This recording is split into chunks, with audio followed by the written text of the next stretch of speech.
Greetings and congratulations on your successful download of this podcast episode. Before we commence with the discussion, please be advised of the possibility that offensive material may be expressed by our hosts at any given moment. Rest assured that they are people of fine character who have yet to be charged with a particular crime and harbour no ill will toward anyone. However, they are rather forthright in their opinions and capable of unpleasant language that may upset those of you with obviously superior moral standards. We value your interest in this podcast and hope to prevent such disgusting, filthy words causing you and your loved ones to scream in absolute terror, resulting in years of considerably expensive psychiatric therapy. And now, on with the episode.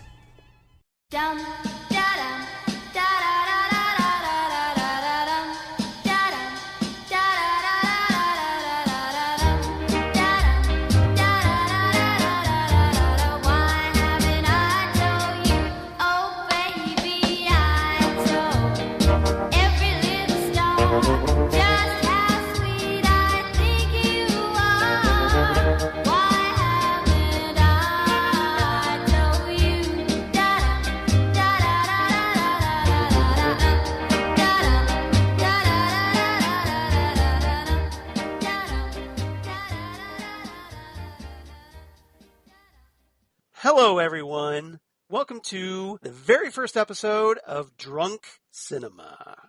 I'm one of your co-hosts, Charles Skaggs, sitting here in the Drunk Cinema Theater, aka the Basement of Solitude, and I'm joined by my wonderful co-host, wonderful friend, and someone who I think you're all going to love if you don't love her already, Xan Sprouse. How you doing, Xan? I'm a fucking mess. No, I'm pretty drunk already, and the cat is staring at me, judging me. Yes, so as the name suggests, Drunk Cinema, Xan and I, if you've listened to us on the Ghostwood, the Twin Peaks podcast. We make references to other movies a lot. Yes, we do. We are aficionados of the pop cultures, and we have this ability to throw out these references as we do our commentaries of various episodes of Twin Peaks, movies, what have you. So we thought, well, hey, why don't we just use these powers for good instead of evil? And we came up with this little side project. As Tim Curry says in the movie Clue, well, we thought we could use this information and make a little money off of it. What could be more American than that? Exactly. Though I'd like to know where the money is. Where's the money, Lebowski? The premise of the show, obviously, very, very simple. Xan and I sit here, we watch movies together, and we drink adult beverages. And we talk about it. And we talk about what we watch. And occasionally we're triggered to some very obscure or semi-obscure, or maybe not at all obscure, pop culture reference along the way for your enjoyment and entertainment, hopefully. Pop culture references to our personal lives, non sequiturs, opinions. Bon mots. Dogs and cats living together. Mass hysteria. Yeah, exactly. So you kind of get the gist of this, right? You know, it's just our fun way of doing little movie commentaries in our own Ghostwood-esque style, shall we say. Exactly. Ghostwood here. See? Just like that. So, all right. Tonight, for our evening's entertainment, and hopefully your whenever entertainment, for our very first episode, we are going to be talking Batman 1989.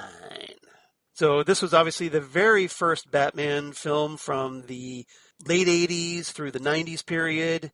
The very first one by Tim Burton, directed by Tim Burton, starring, of course, Michael Keaton as Batman. Mm-hmm. You know, later to do Batman Returns, but they had to do this one first, right? And this came out back on June 23rd, 1989. And I'm definitely looking forward to this because this is a movie that Xan and I quote a lot on Ghostwood. This was one of the first times that we referenced a movie while we were doing our Ghostwood podcast, because after reading The Secret History of Twin Peaks and finding out that Leo Johnson had died, yes, we quoted this movie saying, "You are a vicious bastard, Leo, and we're glad you're dead." and so we it sort of became a tradition for us to make a Batman 1989 reference. Right. And that got me thinking. And Charles, I'm not sure if you've seen this or if our audience has seen this, but the commentary for the Batman 66 movie. Yes. Which is done by the late great Adam West and Burt Ward. Adam West gets progressively drunker during the commentary, which made me think, why can't we do that, Charles? Yeah.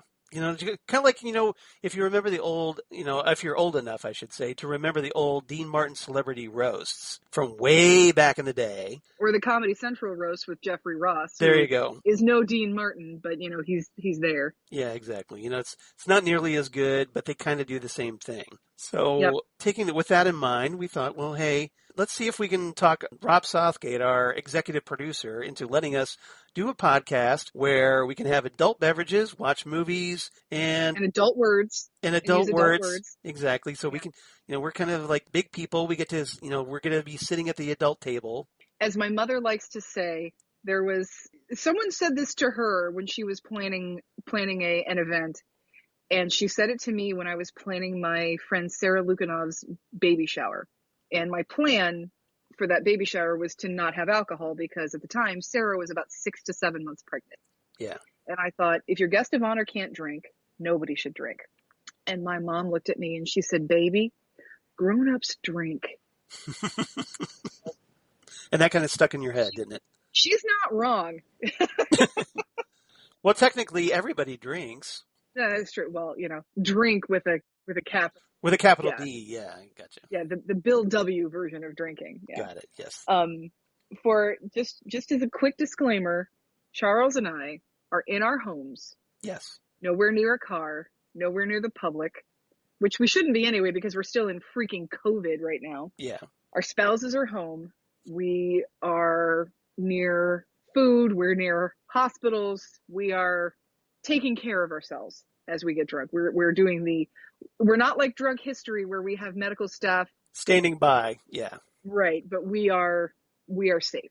Yeah, exactly. So if you're going to watch with us and get drunk with us, be safe as well. Yes. Be responsible.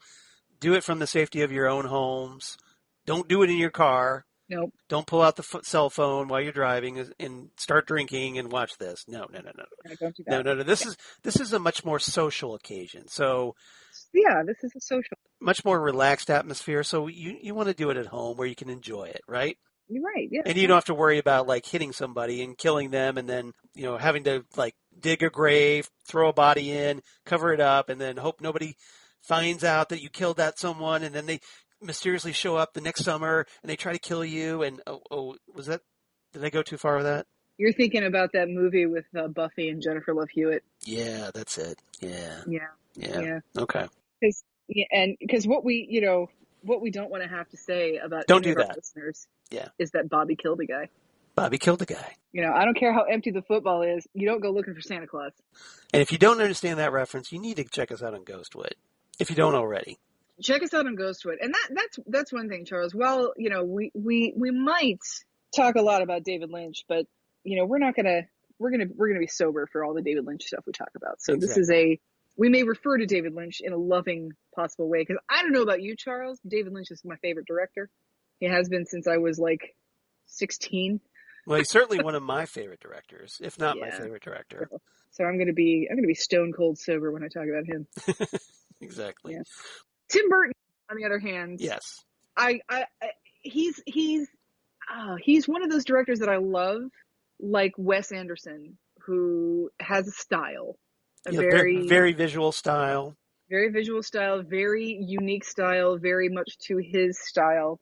Some people might say he's a little one note, but I say he has a great style. Mm-hmm.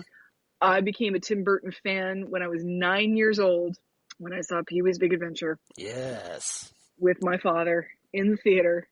And I love that you saw that movie at 9. It explains so much.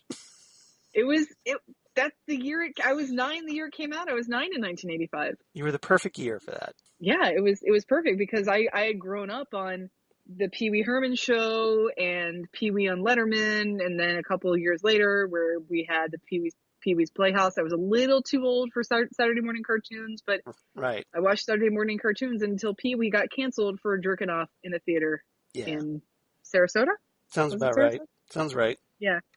So I love Tim Burton ever since then. I remember being in high school, a senior in high school, and driving around with my friend Juice trying to buy all of the Nightmare Before Christmas watches from Burger King. Yeah. Which I don't have anymore at all. They were digital watches. I'm sure I could probably make about $700 on eBay if I still had them. But but that was a thing for when we were in high school. I think we were seniors. We would drive around and we would go to all the different Burger Kings in town looking for those watches because we all thought that they were the coolest thing. I mean, we were like practically adults. Yeah. Going to buy kids meals because we wanted Nice. And if you haven't seen his short feature Vincent, which I know it was on the Laserdisc for Nightmare Before Christmas. I'm pretty sure it's on the DVD as well, but you can find it on YouTube also. It's his love letter to Vincent Price. Yes. And if you didn't think Edward Scissorhands was enough of a love letter to Vincent Price, you should see Vincent. It's wonderful. Yeah. So Tim Burton actually became director for this movie, Batman, after Beetlejuice became a hit at the movie theaters. So apparently Warner Brothers was keen on him, but they didn't greenlight the film until after Beetlejuice came out and proved that it was a hit. So yeah. Also with Michael Keaton.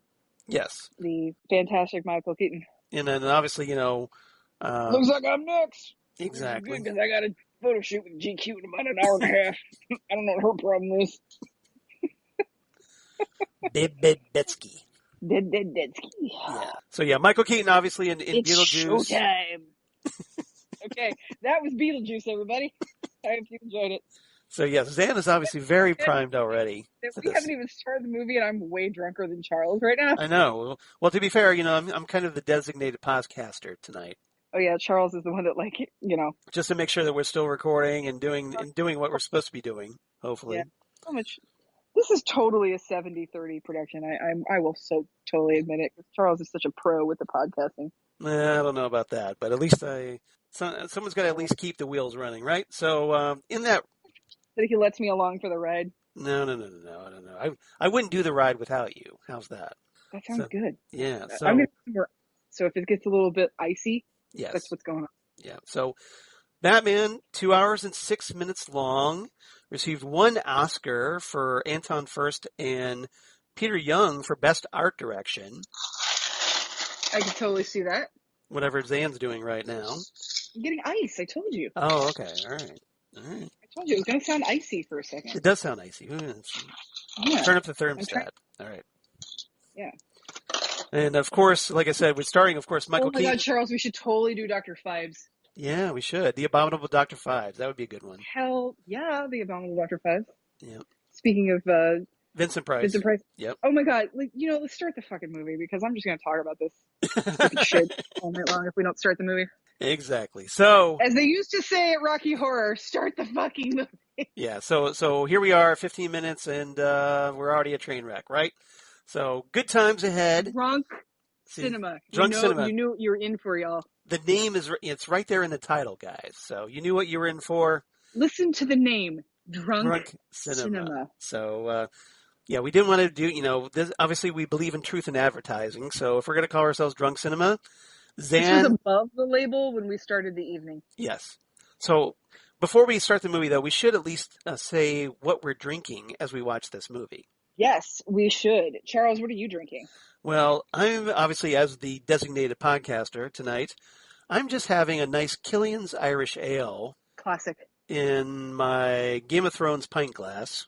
Classic. Yeah. Which I had chilled for just this occasion. Very nice. So, Xan, what are you drinking? I am drinking... And I'm about a third of the way through that, by the way. Very nice. I am drinking Chartreuse, which is a liqueur that is brewed by French monks and has had the same secret recipe since 1605. It's basically alcohol, sugar, and herbs in a delectable recipe that you'll never know because it is a secret thing. There are 2 different types of Chartreuse. Does it make your breath smell like flowers? Her name is Violet. Tastes like flowers. No, it doesn't make your breath. It's more herbal than it is floral. Okay. It is fragrant, but it's more herbal than it is floral. And there are 2 types of Chartreuse. There are yellow and green. Yellow is sort of the beginner chartreuse, and green is the balls to the wall chartreuse. I am drinking yellow because it was a bottle that I bought to first try it. And I was in the liquor store. I Googled it. I thought, let's try this yellow first, see how we like it. And I love it. So I will probably be buying the green stuff next to see There you go. about that. So if you have any opinions about chartreuse, yellow versus green, or liqueurs, beers, aperitifs in general, beers, wines, anything in general, please let us know. Yeah, and we will let you know how to do that after we watch the movie. Mm-hmm. So everybody, please stay tuned for that. We're going to give it, since we're obviously a brand new podcast, we want to get, reaching out to us, adding us to all their contact information. So we got the Twitters, we got the Facebooks, and hey, you can reach out to us, and we have, of course, the email. So just stay tuned for that. And that'll give us something a little bit to talk about as we sign off after the movie. So before Xan gets too far down what's left of her bottle of chartreuse, we should probably start the movie. So start the movie. So if you're playing the home game with us, and I hope you are, because, hey, that's kind of the point of the podcast, right? I am currently at the 10-second mark, just as the Warner Brothers logo is starting to fade at the beginning of the movie. Right. So if you want to kind of sync up with us as we watch along and enjoy Batman 1989 and enjoy us some Michael Keaton and Jack Nicholson, Kim Basinger, Robert Wool, Michael Gough, Jack Palance. He's our number one guy. Billy D. Yep. Lando fucking Calrissian. That's right. Garrick Hagan, of all people. Yep. Jerry Hall, Tracy Walter. Jerry Hall, Yep. you guys. Pat Hingle. Jerry Hall. William Hootkins. Lee The Wallace. Texas truck driver's daughter. All right. So if everybody's ready, we're going to count down, y'all. We're going to count down. We're going to do this in a 3 count, 3, 2, 1, and then everybody press play, okay? Everybody press play. It's going to be 3, 2, 1, go. Everybody press play on go. So here we are. Everybody ready? 3, 2, 1, go. Doink. Danny Elfman, ladies and gentlemen. Charles, if you were to ask me, Jack Nicholson first billing, by the way. Yeah, he was contractually obligated for that, by the way. Yes, Michael Keaton, who was probably at this time most famous for being Mr. Mom, but also in a fantastic film noir movie called Pacific Heights, which if you haven't seen it, I highly, highly recommend it. If you ask me, Charles, this is Danny Elfman. I'm Batman. Batman. So here we are, tunneling around something dark and tunneling.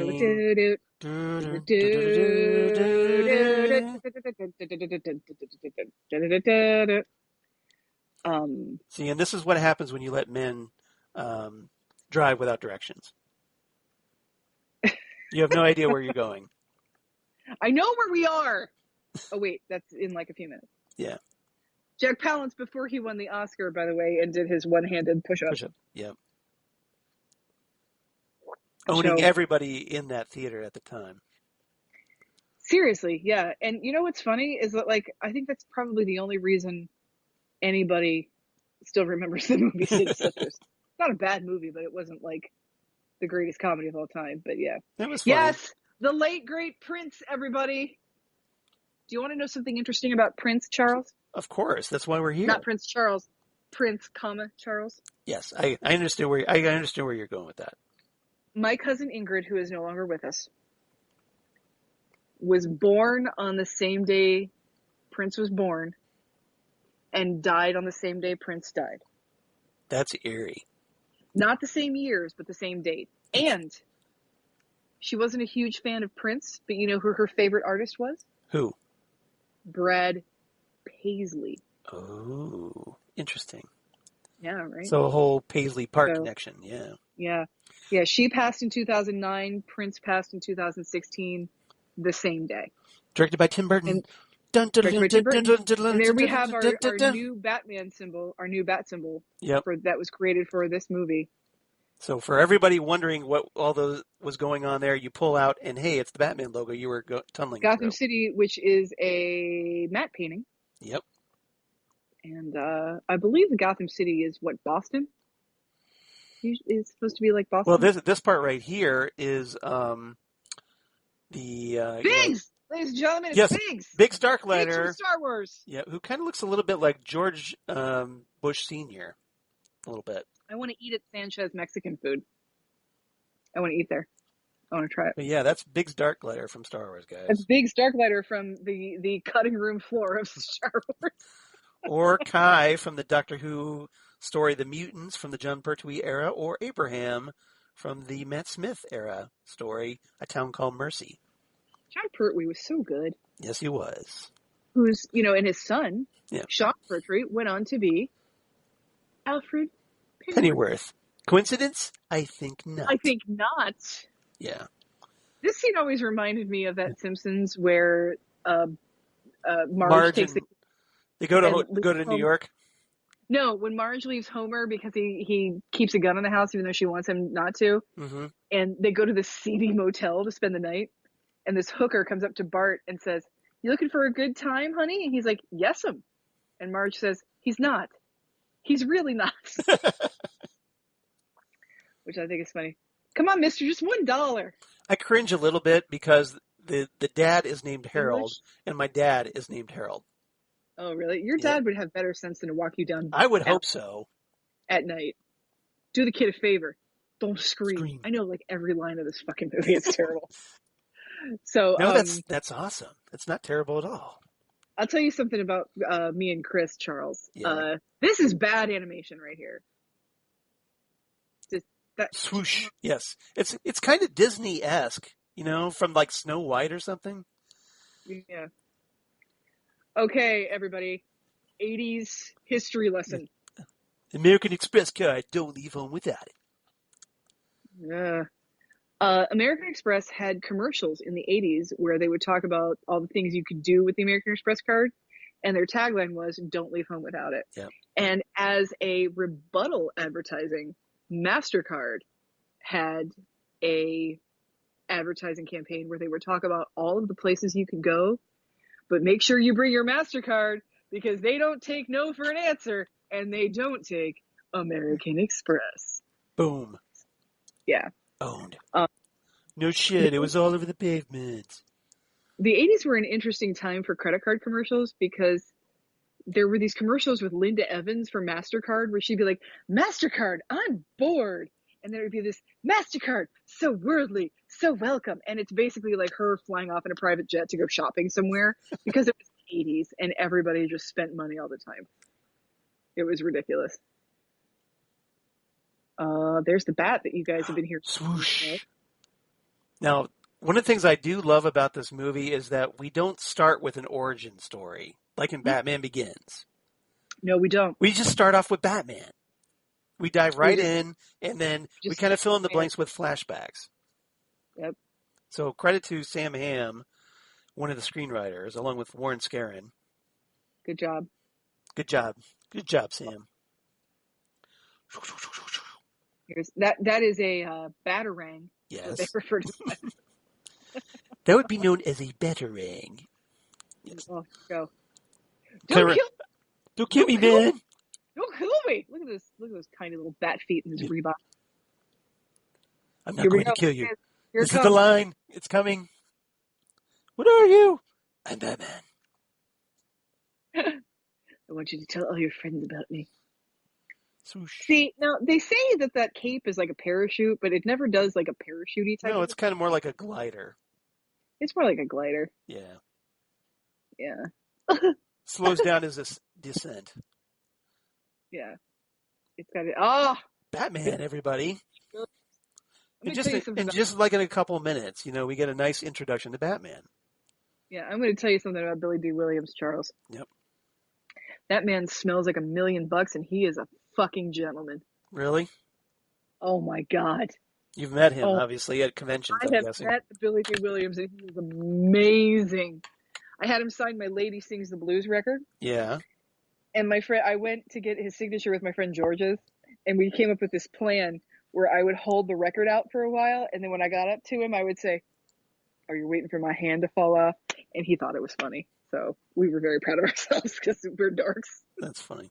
I do feel kind of disappointed, though, for Billy D. Williams because he was actually cast with the intention that he was going to be Two-Face at some point in like a sequel. Mm-hmm. But he never got, obviously Tommy Lee Jones got to be Two-Face in Batman Forever. But I kind of wonder, though. I have to wonder. So if he did become Two-Face, would he have just half a mustache, or would he still have all the mustache? No, he'd have half a mustache because it would have burned off his hair follicles. This is Jerry Hall, everybody. Yeah. Who is the former Mrs. McJagger and now current Mrs. Rupert Murdoch. Yeah. So how does that work? Okay, I do not understand the decision-making process of Jerry Hall because, she was almost, or it was desired that she become Mrs. Brian Ferry. And I don't know if there's any Roxy Music fans out there, but of course, Jerry Hall is the woman on the cover of the Roxy Music album called Siren. Yep. Where she's basically a mermaid. Yeah, it's got one of my favorite Roxy Music songs. Which one? That would be the one that goes, late night driving, drive my car, pick up. Yeah, that one. Excellent. Anyway, he wanted to marry her, and she ran off and married and went and got with Mick Jagger instead. So, if you were to ask me, the sexiest male voice in rock and roll is Brian Ferry. Porkins! It's Porkins, everybody! Yep. Oh, the drinking Drano. I should probably turn the captions on this. Porkins and Biggs. Go figure. I don't know if I need them, but... yeah, they're drinking Drano. Robert Wool. Christ nuts. Arliss. Do you guys remember Arliss? Vaguely. I never watched it. Yeah, it was all right, but it's like... Yeah, trying too hard. Although I want to give Robert Wool some props because he did return for the recent Crisis on Infinite Earths crossover on the Arrowverse. Yeah, so when they did it, because basically they cut to Earth 89 in reference to Batman 89, and they showed Gotham City, and there's Robert Wool reprising Alexander Knox. That's really cool. It was pretty nice that he did that cameo. And you can quote me on that. Then they blew up his Earth, but hey, What are we going to do? What are you going to do? What's he pulling down? After Texas. After Texas. Robert Wool had a series of monologues that he did about history called Assume the Position that were actually very interesting. So I don't know if those are on YouTube, but if you Google Robert Wool Assume the Position, you'll probably find something like that. Jack here's the famous Jack Nicholson. Oh, wait, that comes later. Now, for some reason, everybody is wearing fedoras and bunch of 1940, like it's the 1980s, but we wanted this apparently to look like lived in the 1940s. Because Tim Burton has class, Charles. They had style. Yeah, that's the thing. I mean, all this Art Deco. Yep. I love this Gotham City. This is my favorite Gotham City. Yep. It was so inspirational. They ended up DC Comics ended up making their Gotham City look more like it. Well, and this was also they had Anton Furst design some buildings for them. Yeah, and this was a real template for the animated series, which is one of the best. Tracy Walter, everybody. Yep. Late great Tracy Walter, who I remember. I've been a fan of since Best of the West. Since forever. He's in everything. He's fantastic. He's in Repo Man. Like if you say shrimp or plate of shrimp. He's in Where you been keeping Silence your of the Lambs. He's in Aaron Brockovich. I mean, he's in every possible thing you can think of, and he's no longer with us. He's one of those actors that I refer to by a character name than I do his actual name. So whenever I see him, I say, "Oh, hey, look, it's Bob." Yeah. Because of this movie. Just not Bob from Twin Peaks, right? Not Bob from Twin Peaks. No, Bob from Batman So I love how they found an actor that looked as much like Ed Koch as they could possibly find. Right. That had to be the casting directors. They were insisting on this because he's a dead-on ringer for Ed Koch. Look at Billy D. Man, what a dick. What a dick. What a dick. Yeah. Yeah, Billy D is a beautiful man. Hey, Bob Kane, everybody. Bob Kane. Yep. As that's his signature because that's him right there. Bob Kane. More gore and thanks.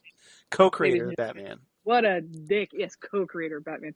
Hello, legs. So no Bill Finger, sadly, but yeah. Welcome to the world of comics and credit back before the lawsuits in the 1980s. Kim Basinger, everybody. Yep. Oscar. Unfortunately, by this point, she was a victim of Alec Baldwin, but. Well, unfortunately, yeah, that's true. But she figured it out. She got out of that. Yeah. She was. Alec Baldwin, who, you gotta love him on some occasions, but, as a somebody you want in your family, I don't think I want somebody. I don't want to be. No. Glad he's not my dad. Yeah. And she likes bats. It's funny because when I watch this movie, anytime there's a quote that Prince used for Bat Dance, yes, I think of the song. The song, yeah. Yeah. I like bats. Yeah. Oh, bats. Ooh, we live in here.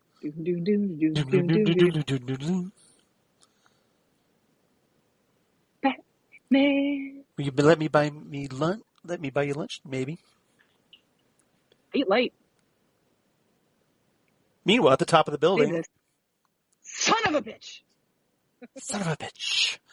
Jack Palance, for those of you who grew up in the 80s, might remember from Believe It or Not. Yes. And he had to accentuate every syllable. And if you were a fan of Ripley's Believe It or Not, mm-hmm. and then you were a fan of Amazon Women on the Moon, right, where the great Henry Silva did a parody of that called Bullshit or Not. Yeah. If you've never seen Women on the Moon, it's a fantastic movie. It's in the vein of Kentucky Fried Movie, where it's little vignettes. It's very, very funny.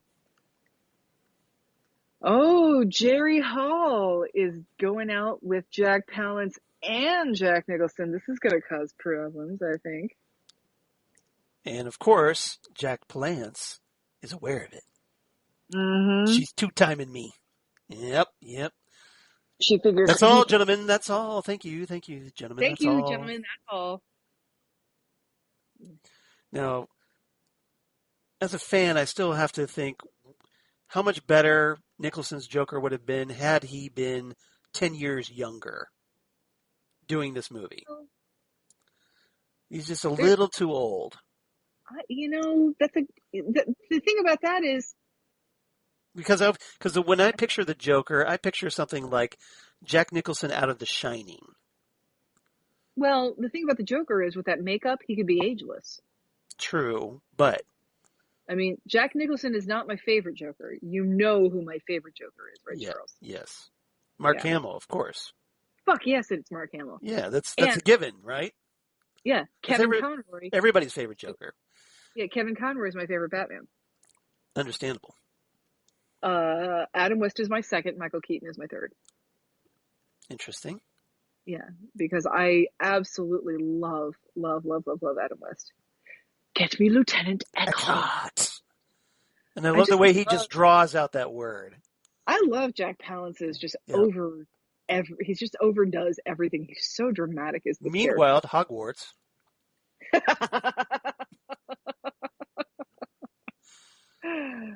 I love this. It's casino night at Hogwarts, everybody.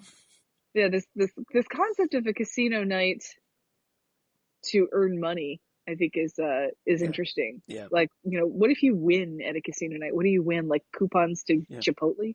Like, I don't understand. One of the days before Kickstarter, apparently. As they say on The Simpsons, it didn't work on Saved by the Bell either. Michael Gough, my favorite Alfred Pennyworth. Oh, boy. He's probably my second favorite. Who's your first? Sean Pertwee. He's good, but Yeah. I see Michael Gough as the more traditional Alfred. Michael Gough is also, I mean, he's also been in Hammer movies. He was in Conga. Doctor Who. I mean, yeah, he was a celestial toy maker on Doctor Who, by the way. Yes, that's right, he was. Now, this scene right here. This is such a bad attempt at flirting. It's so cute. But I mean, this whole sequence with Michael Keaton here as Bruce Wayne. This is what sold me that Michael Keaton would be a fantastic Bruce Wayne. The way he presents himself, he's all scatterbrained. And this is what sells you on Michael Gough as being Alfred as well. Just right there to take care of him, no matter what happens. Like without Bruce even being aware of it. Yeah, he's going to set down the drink on something where the glass is going to fall, and he's going to catch it. Yep. Alfred's there to scoop it right up. Yeah, Alfred's right there. Boom. But it's just such a great introduction to the character, and it's probably why Michael Keaton is my favorite Bruce Wayne.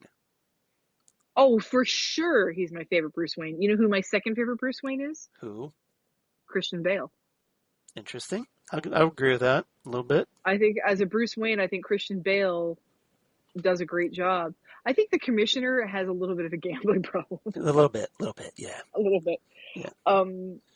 But Pat Hingle was actually in all 4 Batman films. He was.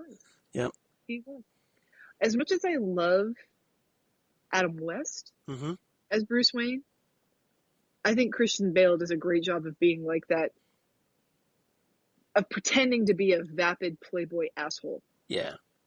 You know, we forget sometimes because of him being in that bat suit. Adam West was a good-looking dude. Let's not forget that. No, it's just he was on a very campy version of Batman. He was, and I think it was ahead of it. It was ahead of its time. It was intentionally campy, and I think people thought it was trying to be serious, and it wasn't. But it was a wonderful, wonderful thing, and I think Adam West deserves. I think I've told you this story, Charles. Our mutual friend Victor Dandridge. He has a game that you can play when you're at conventions, and you're at his table, where he has these pixelated characters. Living room, and dining room, Arsenal.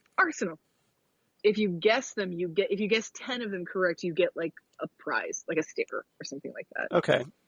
And there was a kid at his table one time who said, he named a bunch of characters and then he said Batman.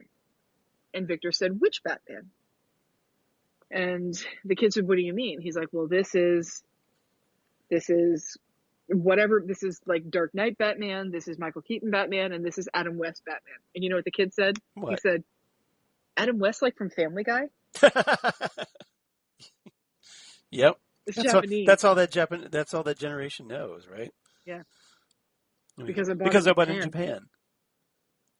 Who are you? Hi, Bruce Wayne. Ooh, yeah. Ooh, yeah. I want to bust that body. Ooh, yeah. Ooh, yeah.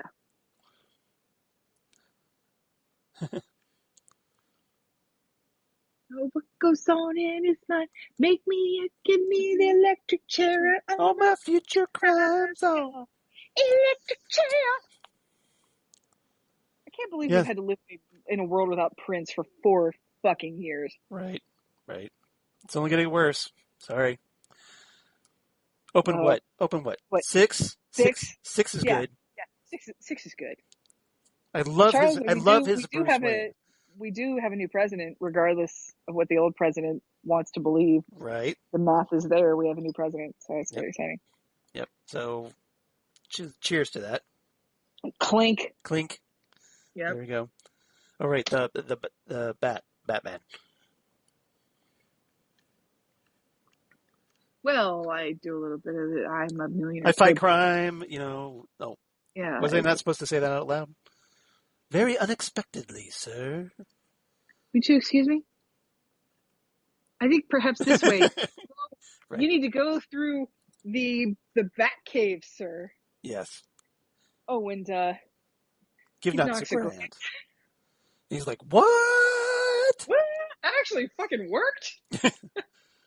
Well, Nice damn! talking. Damn, son. You know why they're odd? Because they can afford to be. I mean, look at this mirror. She's calling Bruce Vane. And look at that old VHS camera. Right. Behind. Yeah. That was Keep in mind, 1989, people. The technology was not as sophisticated back then. state of the art, kids. Yeah, this is having like actual video monitors that were in color back then down in the Batcave. All right, Charles, at this point, I'm going to need to eat something. Yeah, I think you should. So I am eating You said you were going to have some cheese, right? a cheese board from Aldi. And what brand is this?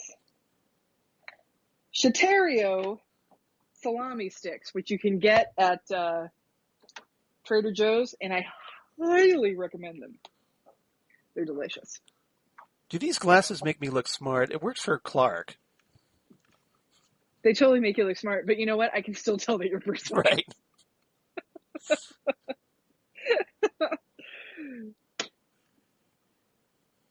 This is the guy. Yeah. Shoot to kill. Know what I mean? Yeah, there we go. I have a Eckhart, Razor, look into it. Yeah, seriously. No, the fact that he has stubble makes you know that he's a bad guy, Charles. Right. Well, he's supposed to be, I think, a take on Harvey Bullock from the comics. He's exactly Harvey Bullock from the comics. Only apparently a corrupt Harvey Bullock. From the TV show and you know, Tracy Walter is anxious. Hats off to Donal Logue, who did a great Harvey Bullock in the Gotham, yeah. TV series. He was definitely one of the better things about that show. Yeah, he sure was. He was wonderful. We've been ratted out here, boys. Watch it. And I'm eating a cheese tray from Aldi that includes extra sharp white cheddar, Havarti, Gouda, and Asiago. Pew, so I'm pew, pew, pew, pew, getting fancy with the cheeses for tonight. Pew, pew, pew. And I think this is going to be my last glass of chartreuse, and I'm going to make a bad decision. But did you finish the bottle? No, I didn't finish the bottle. It's a little sweet, so a little bit goes a long way. Got to change it up a little.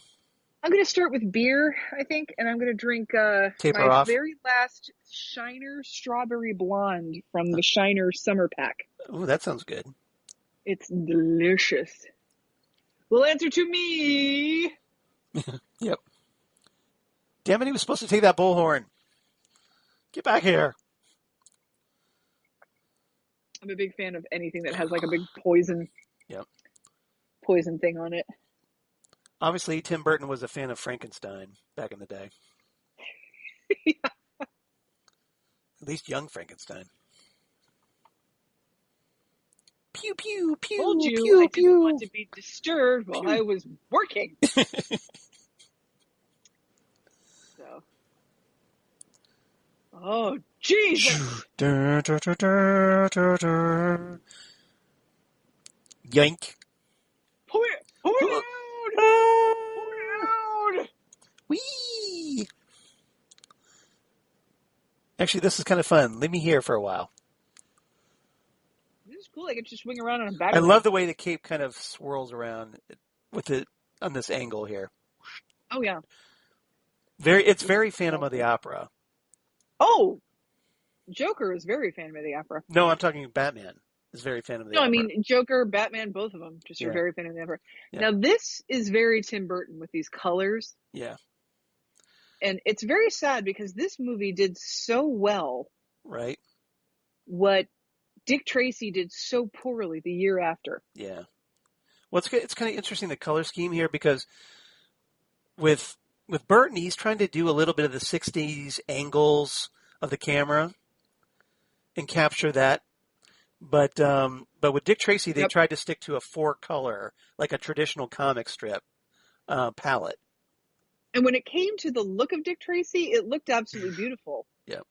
And Charles, you might not know this about me, but you probably do. I love Madonna. Yes, I know that. I love Madonna.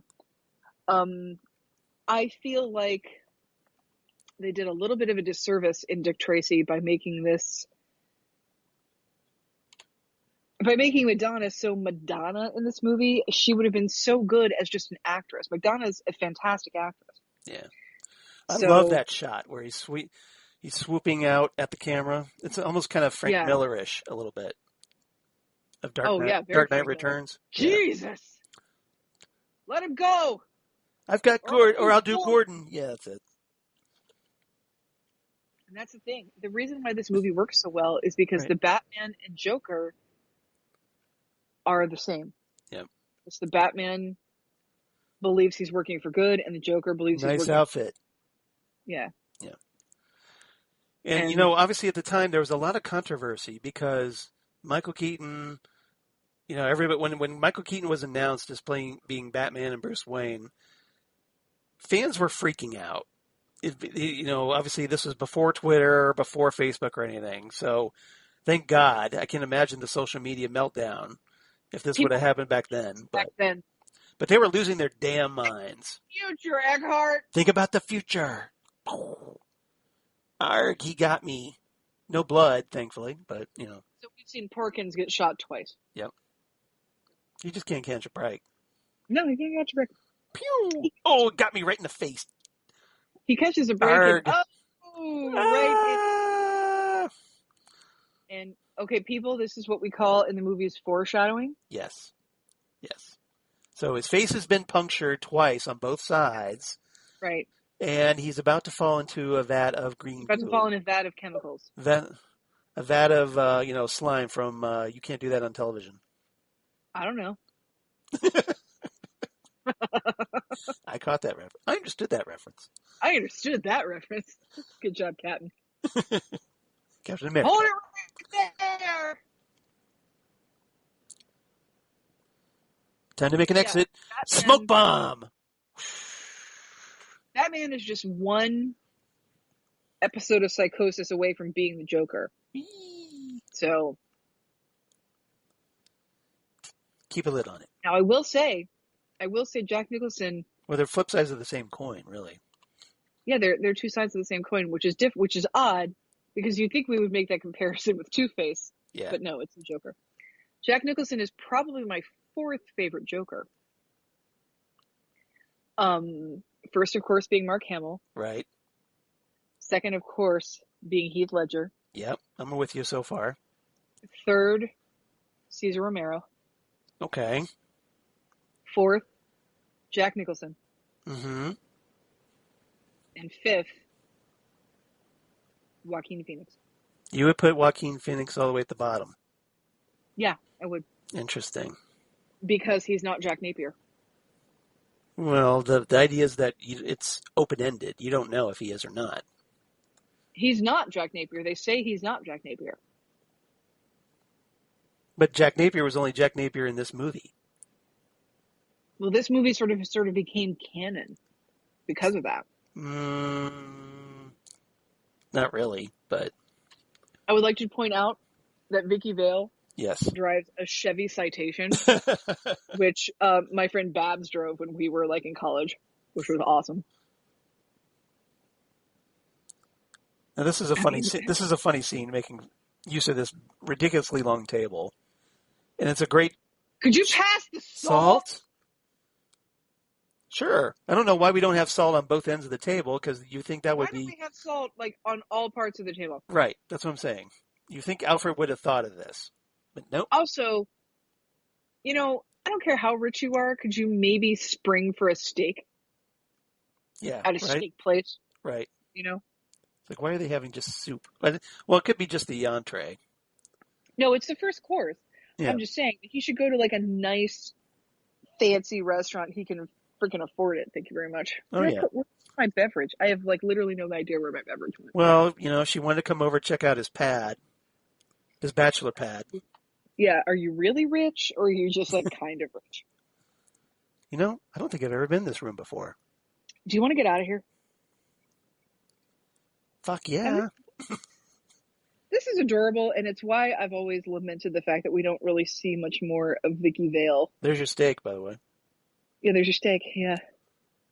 I feel like their relationship is so honest and sweet. Yep. But again, as we know with superheroes, Charles, you can't have an honest relationship with a superhero because you become the bait. Yes, exactly. Oh. You're the victim. Mm-hmm. You're the girl hostage or boy hostage if you're Steve Trevor.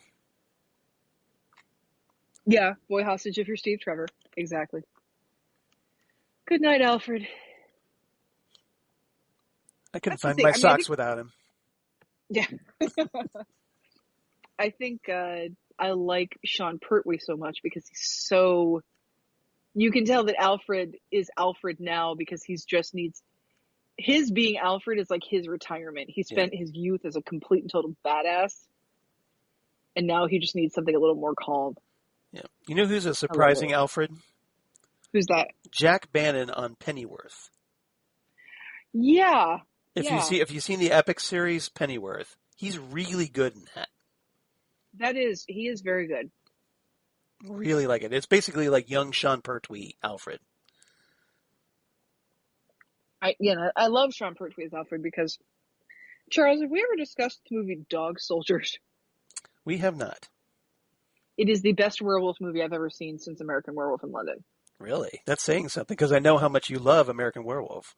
I love American Werewolf in London, and this movie is fantastic. And Sean Pertwee is in it. That's the first time I ever really saw Sean Pertwee, and he's fantastic. Oh, Miss Vale, I believe your piece of shit car has the lights on. No. yeah. Please go outside. Or maybe she wants to stay there while she has to wait for AAA, and maybe they can get it on. Lisa Simpson, what are you doing here? Mirror. Dental plan. Lisa needs braces. Dental plan. Lisa needs braces. Dental plan. Lisa needs braces. Dental plan. Lisa needs braces. Dental plan. We could do this all night. We could. They do it like 18 times. It's awesome. Infinity. No, I'm not. You are. Shut up. Knock it off. Cut it out. Make me. Why don't you make me? You understand the nerves were completely severed, Mr. Napier. You see what I have to work with? You see what I have to work with here. This grossed me out so much when I was a kid, just that concept of that being... But the way this is shot is brilliant. I love the direction of this movie. From the moment when the bulb hits the wall and makes everything dark, when he gets up off the chair, you don't see his face. Everything's, deliberately concealed, waiting for the big reveal. I mean, aside from the sex Great trials, use of shadows. Oh, yeah, great use of shadows. Aside from the sex trials, I feel like this is you and me right now. Where I'm totally drunk. Yeah. And you're totally nothing. Hey, one drink and I'm flying. Nice. Thank you. Why are you afraid of flying?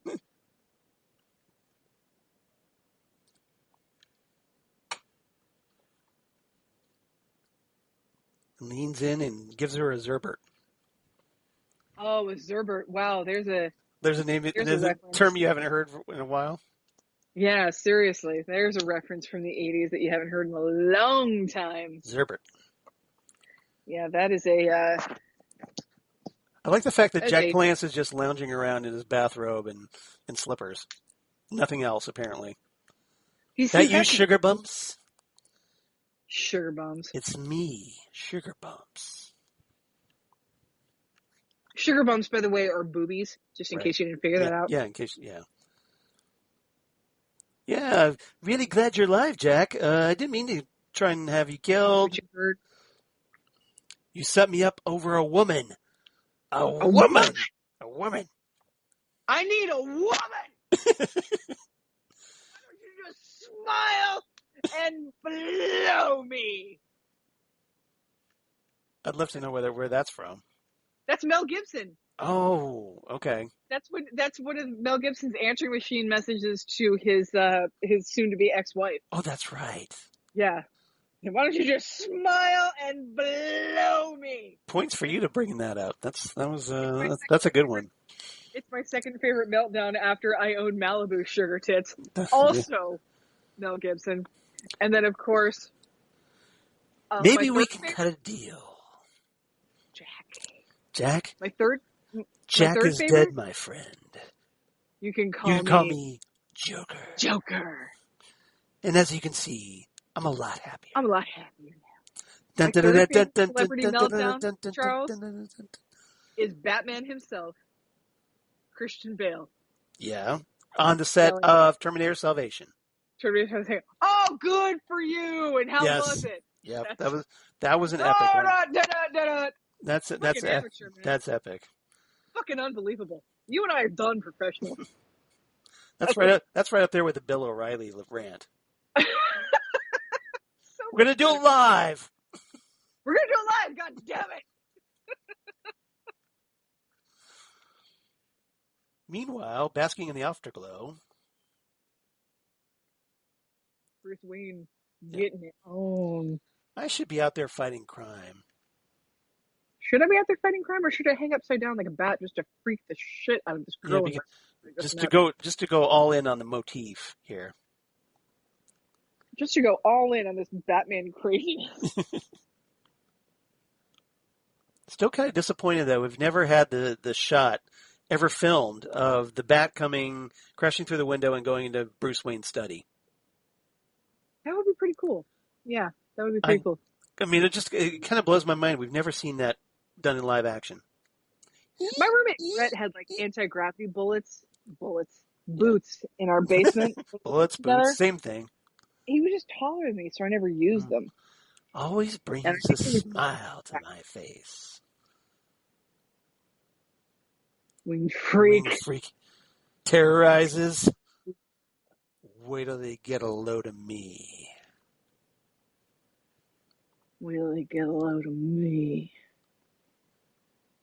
Yeah, Nicholson is perfect in this. Whoop.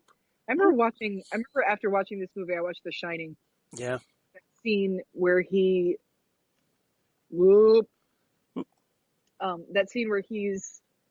in the bar and he's talking and he's looking around and he goes, "Hi, Lloyd. A little slow tonight." And then he laughs. Right. And I remember thinking to myself, that was his audition for the Joker. Yeah, and that's the Nicholson I would have loved to have seen that age for that. Mm-hmm. It doesn't matter. The makeup makes him ageless. Jack Nicholson, who, by the way... But he's kind of fatter in the face. That's what gets me. I like a thinner Joker. Oh, really? I don't mind a fat Joker. Yeah. I mean, it's not a deal breaker, but... No, it's not. No. I'm a fat girl. I like a fat Joker. I completely forgot what I was talking about. That's okay. Jesus. Audition for Joker. Ha ha ha ha ha. Nice to see you too. Oh, we're going to be here for a long time. He fucking lied to you, bitch. Yep. And you fell for it like the fascist you are.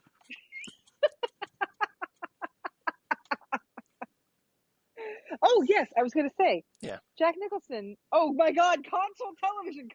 Right. Honey, you'll never believe what happened to me today. And then Jerry Hall passes out because she's amazing. Jack Nicholson, who got his Jerry Hall's down. Jerry Hall down. We have a Jerry Hall who is down. Now, I want to know how he sips this martini. Very carefully. Oh, here's Rotelli. This is it. Now, this is one of our favorite scenes. Jack Nicholson, who got his start in Roger Corman movies. Yep. So he is in some wonderful schlock movies like The Little Shop of Horrors. Oh, okay. Yeah. And what's with that stupid grin? Life's been good to me. Yep. Life's been good to me so far. So do the Joker and Donald Trump go to the same makeup artist? Leave me a message. Maybe I'll call. Doon. I don't know, Joe Walsh. Why don't we just shake hands and that'll be it? Yeah. Oh, we got a live one here. Doon. Again. I know, right? It just triggers you can hear. You hear where it is in the Bat Dance song. Electricity crackling. That's like David Lynch. Time in the old town tonight. And you got to do the voice, right? Yeah, you got to do the voice. Look at that. That was fast, man. That was a lot faster than Delacroix in The Green Mile.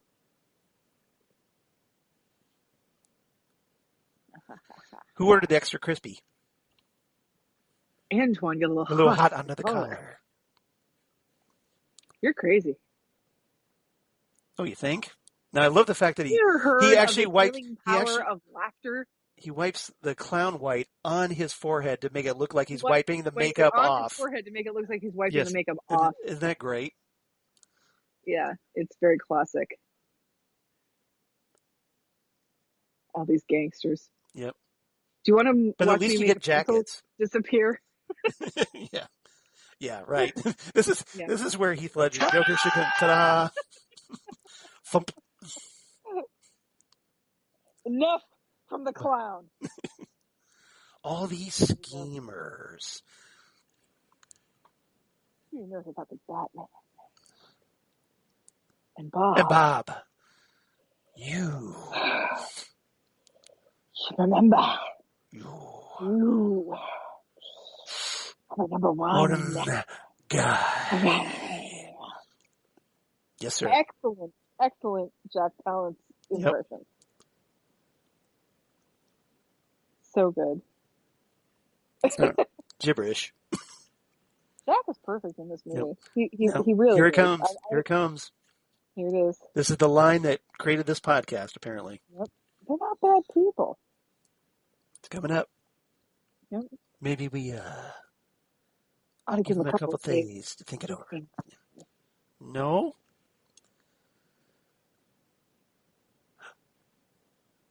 Grease him now. Grease him now? Well, okay. I'm cool with that. You are a vicious bastard, Ritelli. And I'm glad you're dead. Oh, I'm glad he's dead. Nice.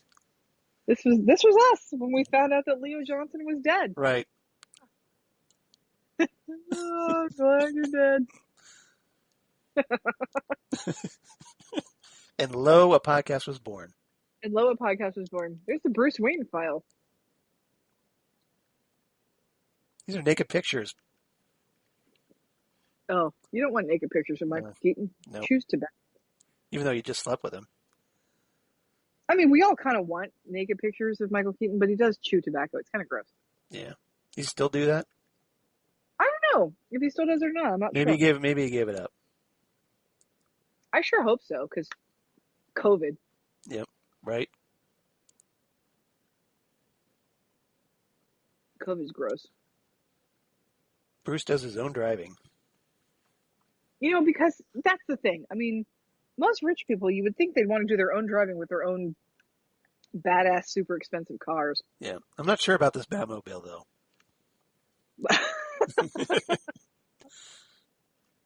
I'm telling you, Chevy Citation. That's what that is. I'm surprised it wasn't like a Chevy Nova. Or as my friend Barb referred to it, the Chevy Shit-tation. Yeah. Right? I don't know. I like that car. At least it wasn't a Gremlin. That would have been so cool.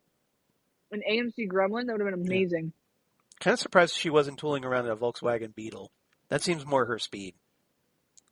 Kind of, yeah. She's very cute like that. Yeah.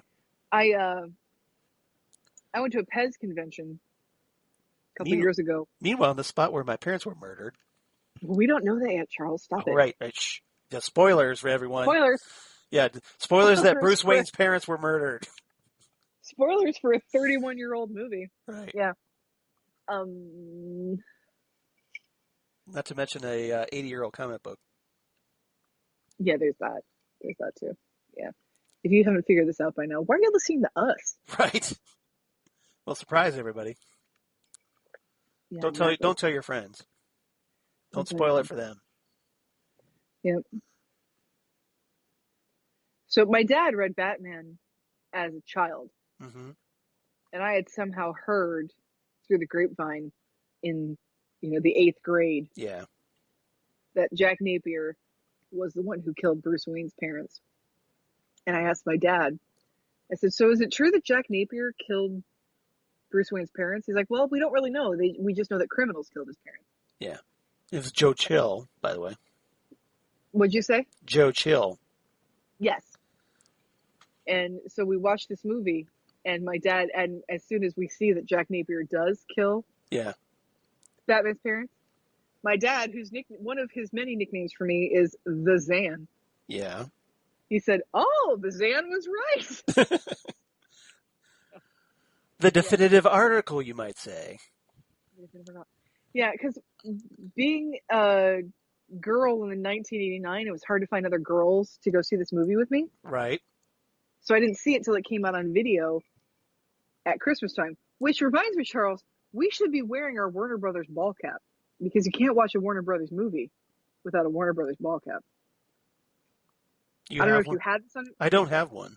I don't know if you had this on VHS. Yeah. But before the movie, there was a commercial for like Warner Brothers or something. That's hilarious. And it was Bugs Bunny and Daffy talking about how you had to watch this movie with all your Warner Brothers gear and stuff. You can't watch a Warner Brothers movie without a Warner Brothers ball cap. Does it help that I'm wearing a Batman t-shirt? That's pretty good. I'm wearing a Batman. That's pretty good. Yeah. Although different Batman movie though, but yeah. But I was there. He reached up with his dead hand, signed it with his own blood, because he was kind of gross like that. Because it's nasty. He did it with this Joker pen, which nobody would ever fucking use in the 20th century. Right? Because it's a feather. Time to pay the check. Whatever that means.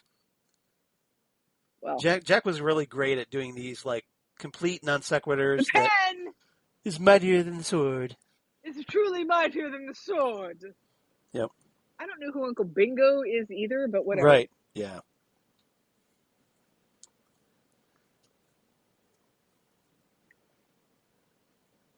And Bruce Wayne is all of a sudden. And apparently these mimes can't decide whether they're clowns or mimes. Shot. I love the wave he does to Bruce Wayne. Peace out. And he just stares at her like, yeah. What the hell are you doing here? You're messing with my childhood memories. Right. He stared at me just like when he stared at his dead parents. When they were murdered. We're going to look. I don't know if I'd want to go to this festival. Yeah. No comment. This is like, like our governor trying to talk about the COVID crisis. Like, this is going to happen, whether we want it or not. Well, I mean, our governor is a little bit better than our mayor, frankly. Yeah. Batman. Would somebody please tell me what kind of a world we live in when a man dressed up as a bat gets all of my press? Yeah. How needs an enema?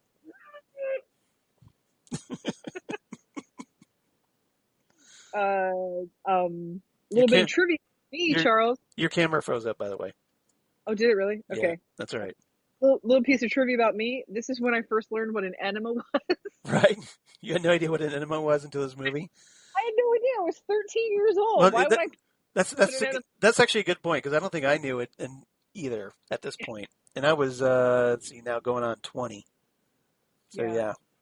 Oh, if you only knew what you were in for with your colon. Yeah. Well, yeah. Yeah. It's important, though, to do those before you have your checkup with your colon surgeon. Just saying. Oh, yeah. It's important. Yeah, you need to do that Miralax. Fleet enemas. I recommend them. Friend. Top of the line. They're so choice. If you have the means, I highly recommend it. Very nice.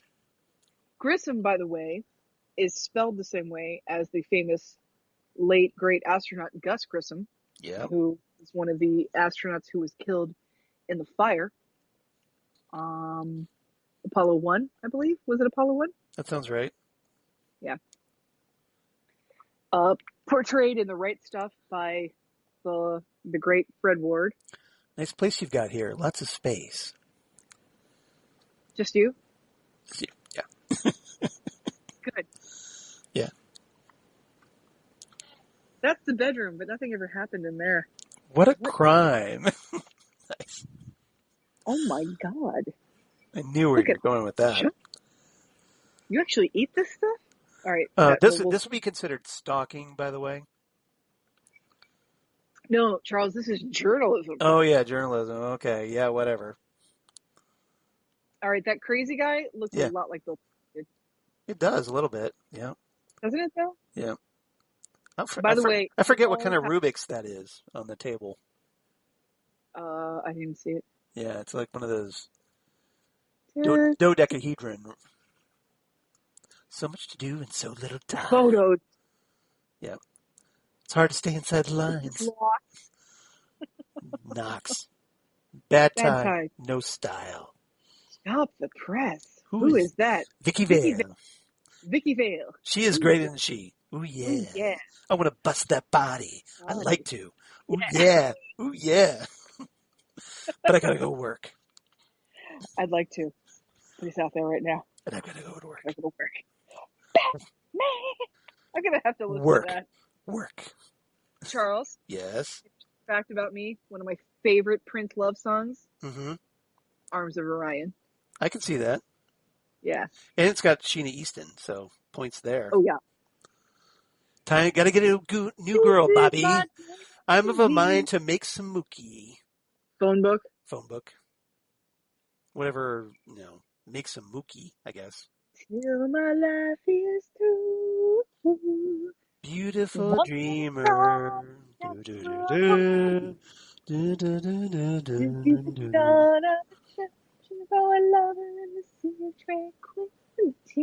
Love that song. Very nice. If you guys don't have the track number 3 on the soundtrack, by the way. You need to, Yep. You need to buy it for that and for Scandalous, which we'll hear in the credits later. Yep. 1, 2, 3, 4, 5, 6, 7, 8. Some Feather Incorporated. We're gonna take them out a whole new door. Give us any chance, we'll take it. Give us any rule, we'll break it.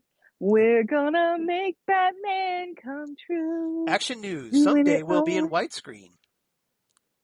Oh, jeez.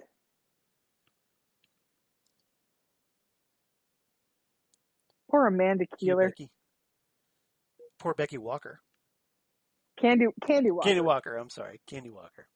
I always remembered Amanda Keeler because I went to school with a girl named Jenny Keeler. So it's like it just got reinforced over the years. Of drug use. Drug use, because, hey, they're models, right? Well, it's also a chemical reaction. Yeah.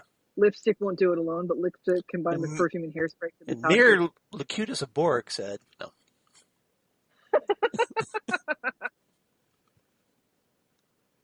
What's wrong, Locutus? Isn't this familiar? Right. I really do have, a lot of quotes in the back of Becky, my head. this is hardly the time. Oh, Becky and her... Is she on cocaine? What's going on with her?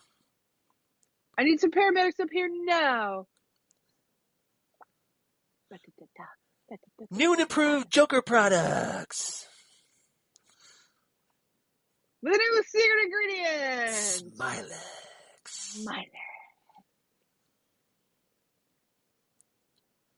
Now, let's go over to our blind taste test. Love that Joker.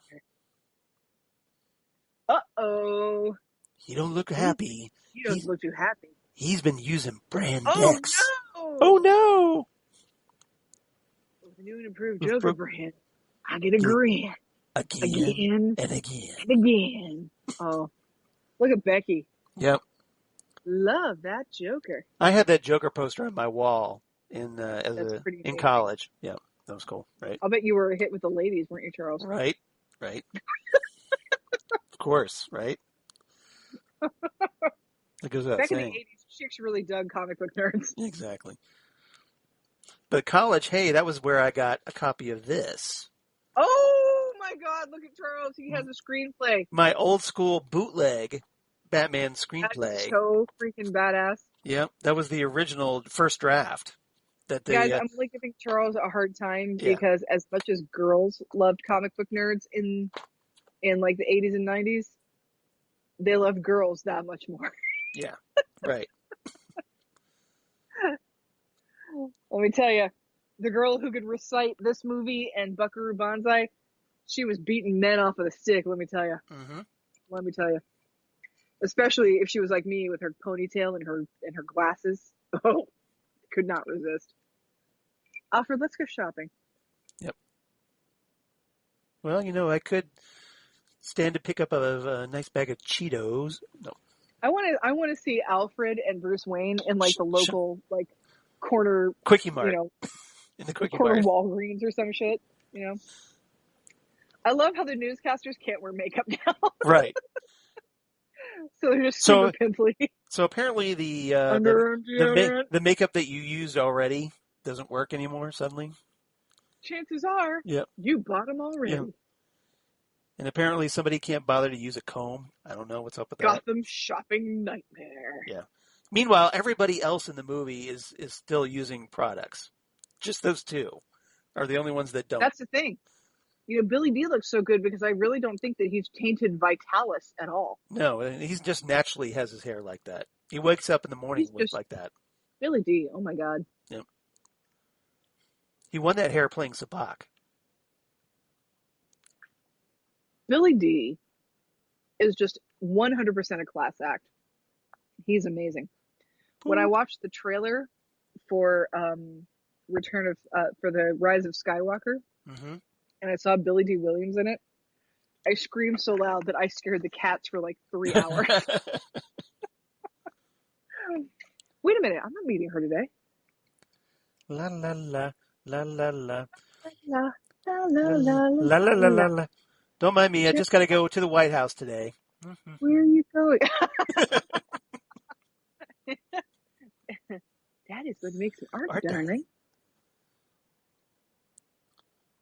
But Jack, you said I could watch you improve the paintings because I'm British all of a sudden. Yeah, right. Where did that accent come from?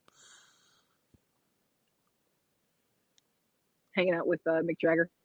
Apparently. Meanwhile, at the Flipper Museum. Brian Ferry, for that matter.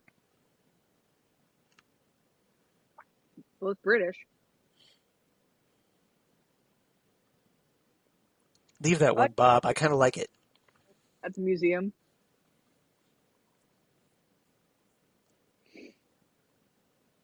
It's pretty adorable.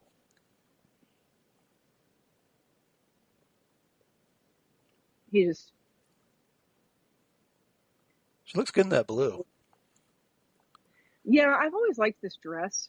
I remember in the late 80s that it would be a super cool dress to have because that was a style back in the 80s where like the sleeves were like up to the very end of your wrist, if not onto your hand.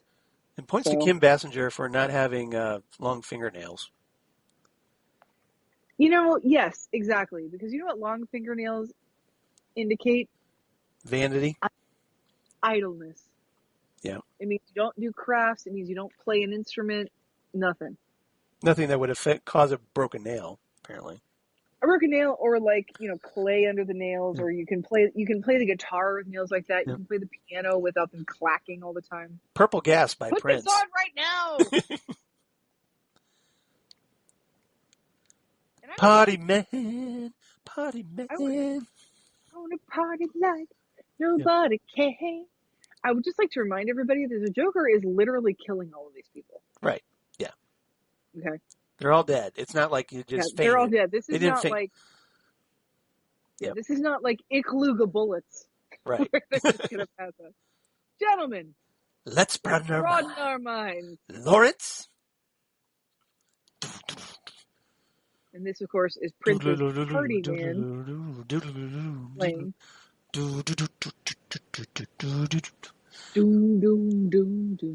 And I just want to Meanwhile, on MTV. Yeah. Gotham City has some of the most fantastic paintings in the history of paintings. Hooray for vandalism. Gather round. I'm impressed that he got that whole signature out of that one brush without refilling it. I know. It. Seriously, without dipping it in anything. I love this, where it's the green hair and the... Yep. No, not the Rembrandt. The funkiest man you've ever seen. Tell you what his name is. Party man, party man, party like nobody can. Rules and regulations. No place. Nation. It's pretty good with that baton. Yeah. The $1 bill. If you guys don't realize it by now, I kind of like this one, Bob. Yeah. Leave this one. Doom, doom, doom, doom. And the music abruptly cuts off. I was listening. I was listening to that. Why'd you cut it off? Damn it. If you guys don't realize it by now, Prince was a national treasure. Thank you very much. In an old-fashioned kind of way. Do, do, do, do, do. Now, see, that's a smooth move with a flamethrower. That is. Is this, I can't hear it because I got headphones in. Is this Beautiful Dreamer or is this Theme from a Summer Place? I think it's Beautiful Dreamer because that's what is played. It sets up the, in the cathedral. I think this is the Theme from a Summer Place because the cathedral is Beautiful Dreamer. Oh, I thought it was the same piece. I'm sorry. I don't. I have my sound down. I can't remember. Charles, do you have any idea how drunk I am right now? It's hard to tell because your camera's off. So. What? Yeah, your camera's off. Why is my camera off? I don't know. Did you there you go. There we go. Apparently your camera's drunk too. What? Go away, updates. This is drunk camera. Drunk camera. Yeah. Not drunk cinema. Drunk camera. I mean, not that I make drunk. art until someone dies. See? Not that drunk. I still have my clothes on. Well, it's first night's still young, I guess. The night's still young. My face on the $1 bill. You must be joking. Do I look like I'm joking? Well, kind of. Really. We respond only. We're artists. Yeah. Fake news. Oh, wait. Alicia. And record my work. You'll join me in the avant-garde of the new aesthetic. Jack, you said I could watch you improve the paintings while I got a Cockney accent. And why are you talking like, all of a sudden I'm talking like Drusilla on Buffy? Shove a lady while you wear the mask. Alicia's been made over in line with my new philosophy. So now, like me, she's a living work of art, a.k.a. he threw acid in her face. And it's not that bad, really. Abusive fucking boyfriend. Right. You're right. The hell. I'm no Picasso, but do you like it? Yeah. I don't know art, Charles, but I know what I hate. And I don't hate this. Yeah. Points to the Stargazer, though. That's my Simpsons quote for the... Don't hate this. But I don't hate this. Thank you for not making fun of my genitalia. I thought I did. Okay. I thought it was a Pisces. So. A whiff of my posy. That would be acid, y'all. Yeah. I'm melting. Charles, he needs to spend a little bit more money on makeup. If some water gets rid of all the makeup like that, he needs to get the water. That's true. The waterproof makeup. Water resistant, yeah. It's like Maybelline. You can buy it from freaking Meyer. Right. It's that hard. But keep in mind, this was 89. They didn't have it back then. They had it back then. Oh, did they? It was called Corn Silk, and you could buy it. And right now, Michael Keaton is going, you know what would be awesome? If I could turn my fucking neck. That would be really great, but I can't because I have towel that is stuck to my shoulder. So therefore, I have to turn my head and my eyes go into my cowl. Those wonderful toys. Which was the tagline for Taco Bell's kids meal, by the way. Yep. Ah, the shoebox. Excellent. This is an excellent Batmobile. Yes, I have it to is. say. Yep. It's a classic. And you know what? Can't go wrong with the classic. classic. I know you guys might be able to hear it, but I'm going to turn this up. Got the jet engine. Yeah, the jet engine. Well, they always had the flames out the back in the TV show too. Yep. I love these Joker cars with the green roofs and the purple bodies. And the Christmas lights in the back window. I love that. I think that's funny. I think it's awesome. Yep. Pew, pew, pew. We're Charles, just randomly shooting at stuff. Do you listen to the podcast, The Soundtrack Show? No, but you've told me about it a few times, and apparently I need to. Yeah, you need to. He does an episode about this soundtrack, and like I said, I love Tim Burton, but this is his masterpiece. Yeah. And he does an episode about this soundtrack, and it's just wonderful. Well, my favorite piece on this is it's coming up eventually. It's coming up. Yeah, me too. Descent into Mystery. Yep. It's my favorite track on the soundtrack, on the score. And I'm going to turn it up, and I don't care if you guys can hear it over my headphones, because I'm going to turn it up because it's awesome. Let's go. All right. What do you mean? Why don't we just stay in the car? It's bulletproof. Well, they can't get in. No, we're just going to leave. And we're just going to leave the Batmobile there. And I'm not in cahoots with the cops yet. Shields. So, shields. It's a transformer. Bloop. Doesn't matter how hard you fire at it. Yep. It's going to stay the same. Ribbed for her pleasure.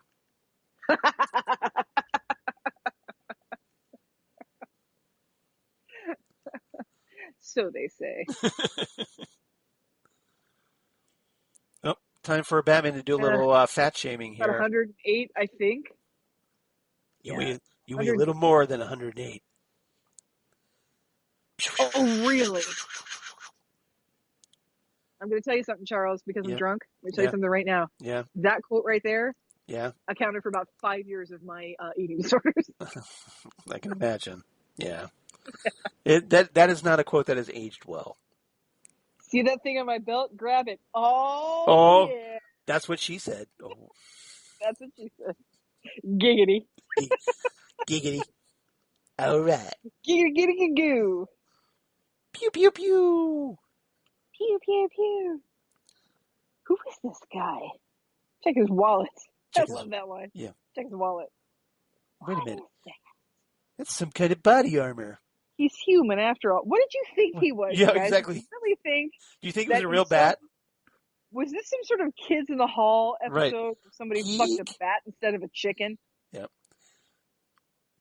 And it's at this point where Batman realizes, I need to electrify this mask because otherwise people are just going to keep doing that. Yeah, seriously. Whee! If you haven't seen the Chicken Lady episodes of Kids in the Hall, oh my God, yeah. You need to Google that. Yes. Do you want a beer or do you want to scream straight out of the toilet?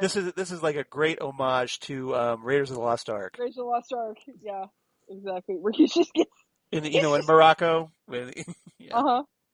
He's just or Cairo. Yes, I'm sorry, Cairo. Yes. He's just so sick of this crap. And then just boom. And then boom again. Snap.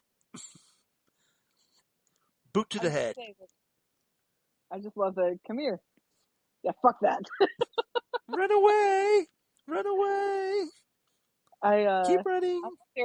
I love their bomber jackets. Yeah. At least they've got team jackets. Yeah, they do have team jackets and they're awesome. Oh, guess the road cleared all of a sudden. I do really like this Batmobile. Yeah. Okay. It's pretty swank. Pretty stylish. And here we have the end of... Now drive it backwards and roll back the odometer. Wait, it looks more like 108. Let's go. Yeah, well, fuck you too, Batman. No. Here we have the end of Princess Batdance. Batman, stop. That's it. Okay, I'm turning this up. I don't care if you guys can hear it over my headphones. Oh yeah, I can hear it through your headphones. This is the greatest piece of music that Tim Burton has ever written. I just love, this is like so Batman right here. I mean, it's so... Oh my God, it's so good. It's so good. I mean, it's just like everything Batman, like when I was watching this back in '89 for the first time, I'm just like, yes, somebody gets it. Somebody finally gets it. After what, 2 decades of watching Adam West can't be Batman. Right. It's like, finally, we get a proper Batman. Da-da. Swoosh. And she's just like, where are we going? He does not answer her at all. Swoosh. So, you should get some like street lights out here. Maybe a bike trail. She's like, I should just stop asking questions and Right. just go with this ride. Let me try to take a Wait closer a minute. look. I think I might have fucked you. Wait a minute. Oh, there you go. Right in the face. Whoosh. Oh. Oh my God. Bat hologram. Seriously, the greatest piece of music Tim Burton has ever written. And all of a sudden it cuts off. Like, oh. And I have 2 Mr. Oogie Boogie Man door displays hanging in my house right now, and it's like, 13 days after Halloween. Right. So yeah, I don't care if you guys had to hear that through my headphones. That was fantastic. So if she likes bats, she has to be really turned on right now. She needs to back it. Charles, do you know that I'm deathly afraid of bats? No, I didn't know that. You didn't know that? So you have corruptophobia. I am deathly okay. Well, corruptorophobia. Excuse me. Let me just put it this way. Yeah. What I'm afraid of is rabies from the sky. Yeah, that's a good fear. That's solid.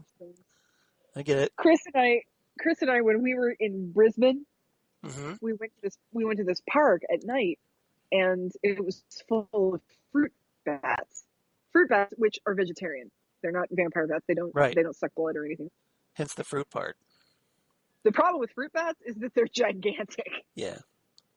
They're really big. So we had, so we saw these bats, and so Chris was filming because we had all these bats flying over us. Yeah. So it's him filming these bats with me in the background going, ah! So you did like your own commentary with that. Yeah, I was so scared. I was like, can we please go? It was terrible. Yeah, that's funny. That would be like Lori with spiders. And flying foxes? Oh, yeah. Fuck that shit. Yeah. I am so scared of flying foxes. It's terrible. Yeah, because those are big too, right? He's psychotic. Some people say the same thing about you. Burn! I mean, you are wearing mascara, right? No. You're not exactly normal, are you? No, I think everybody should be wearing these. They're very fashionable. It's not exactly normal world, is it? Why'd you bring me here? Right. There is something else you have that I want. Oh, yeah.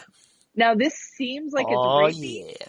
You're right. But I promise you, it is not rapey. It's just a little bit touchy-feely. A little bit gropey. A little bit gropey. Yeah.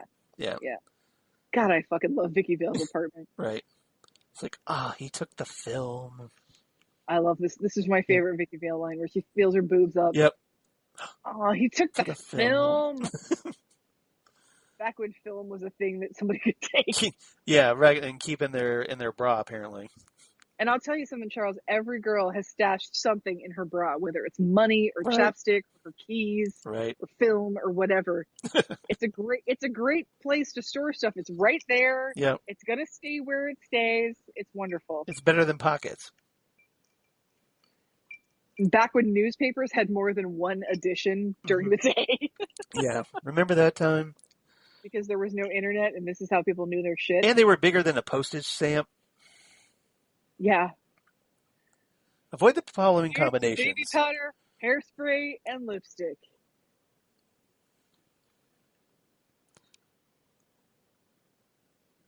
What to make of Batman? Yep. Friend or foe? Or foe? Yep. Friend or foe? Friend or foe. And it is Batman. Bang. Pew. So then this is Joker doing his Elvis impression. Yeah, well, this is the second TV he's destroyed. For anyone keeping count. Got a flying mouse to kill, and I want to clean my claws. Yeah. By the way, Ferbs is so not interested in this movie. Well, she's probably seen it before, right? No, I don't think she has. Oh, wow. Yeah, she went from like sitting up in the cat tree judging me to sitting here sleeping. So it's If I may so, sir, quite special. Perhaps you could try telling her the truth. See, that's a tough one for superheroes, man. I love this scene. Number 9, number 9, number 9. Number 8. Hi. You're going to need more than one flower, right. cheap ass. Yeah, right. You're a freaking billionaire. Yeah. And you've totally ghosted her for the last, like, I don't know how many weeks it's been. Time to level up. Yeah. Yeah. You need to, damn, this apartment is amazing. Nice place you get. This is a nice apartment. Lots of space. You? Oh, we did this already, didn't we? Yeah, we did.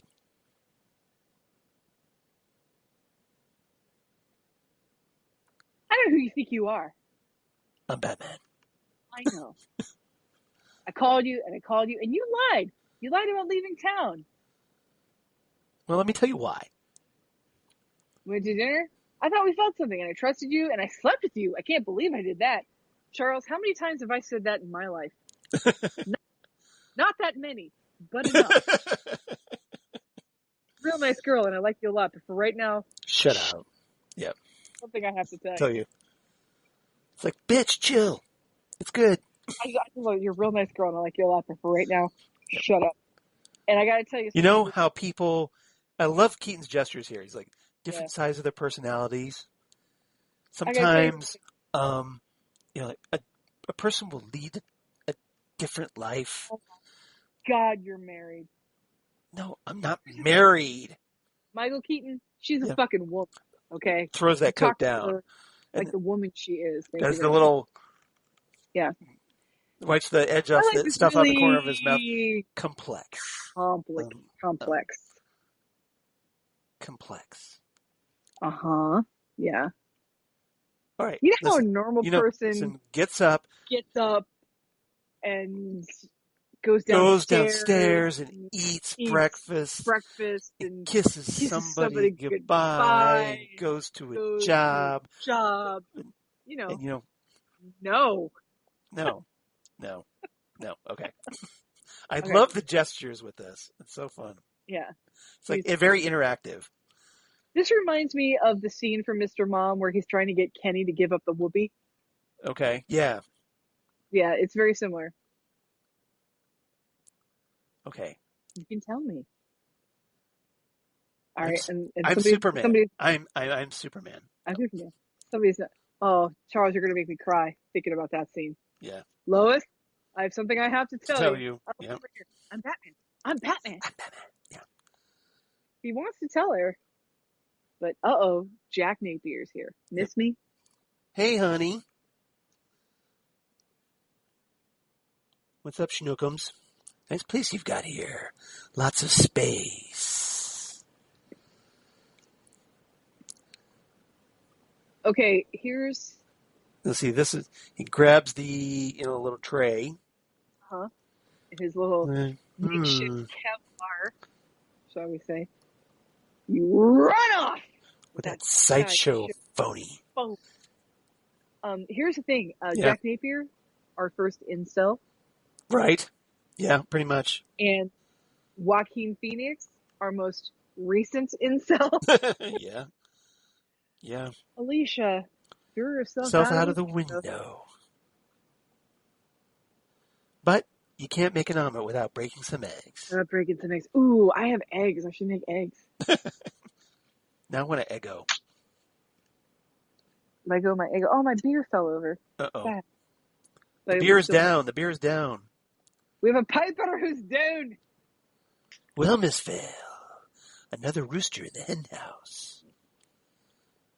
like, why do you This is one of talk my- like that? Who talks like that? Stroke. This is one of my favorite Michael Keaton moments ever. Yeah. Wayne, n'est-ce pas? Which is French for... Most of the time. I love that line, most of the time. Yeah, I love that. It's like... Because the other time, he's Batman, get it? I know who you are! Yep. Oh. Let me tell you Alright, about guys. this guy I know. Jack. Mean kid. Bad Bad seed. seed. Hurt people. I like him already. All right, kids, I'm going to tell you, if you're not Yeah. a fan of Shiner Brewery out of Mhm. Texas, Right. you need to be, because they're wonderful. I'm going to have to try that. Had a head full of bad wine, I guess. Couldn't keep it straight up here. He was the kind of guy who couldn't hear the train until it was 2 feet from him. Yeah, that sounds good. Yeah, I'm good with that. Yeah, I'm going to back away. Yeah, all What right. happened to this guy, Jack? Walking away. Here it is, my favorite scene Yep, from this Michael is Keaton This is ever. great. He made mistakes. It was lights Lights out. out. You want to get nuts? Let's come on. Let's get nuts. Next to his death Yeah. in Pacific Heights, Yeah. this is my favorite Michael Keaton scene. What? I just like the sound There's of it. that- I just like that. Always asked it of all my prey. Just like the sound of it.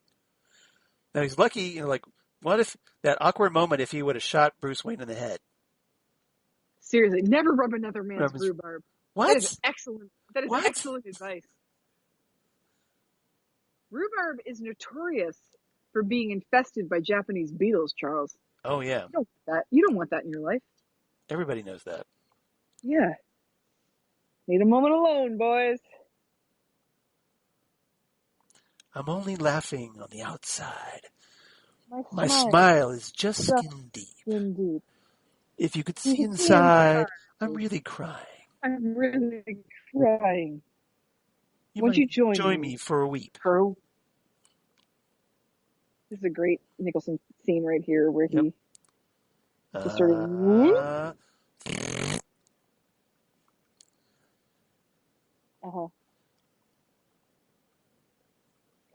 This is a bad day to be Vicki Vale. Yeah, pretty much. Also, where the hell did he go? He didn't go out the front door. Did he go out the window? I don't know. Don't open the present. It's from the Joker. Because it's going to be really scary. Oh, God. Beastie Boy's gonna let the beat drop.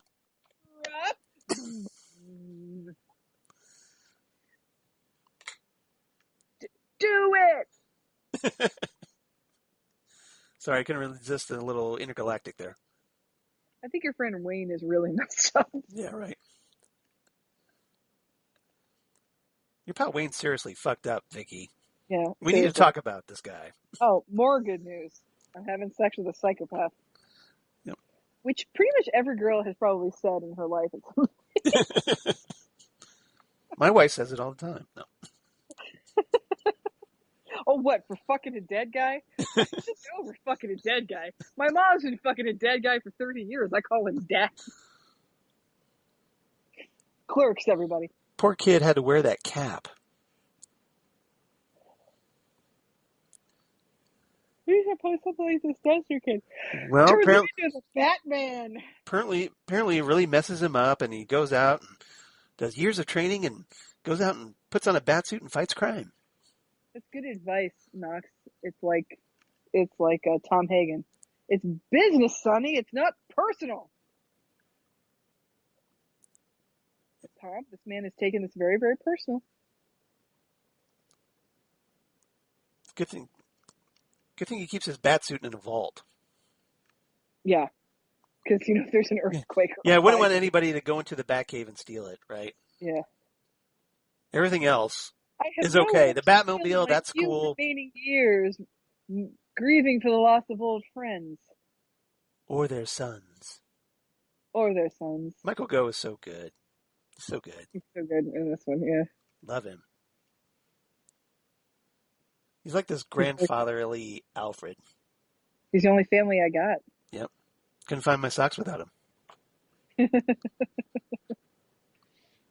That's one of my favorite lines, if you couldn't tell. The 200th anniversary birthday Wipe. gala. I like the actual literal wipe he does across the screen. Little, like, Joker here. Now, you fellas have said some pretty mean things, some of which were true.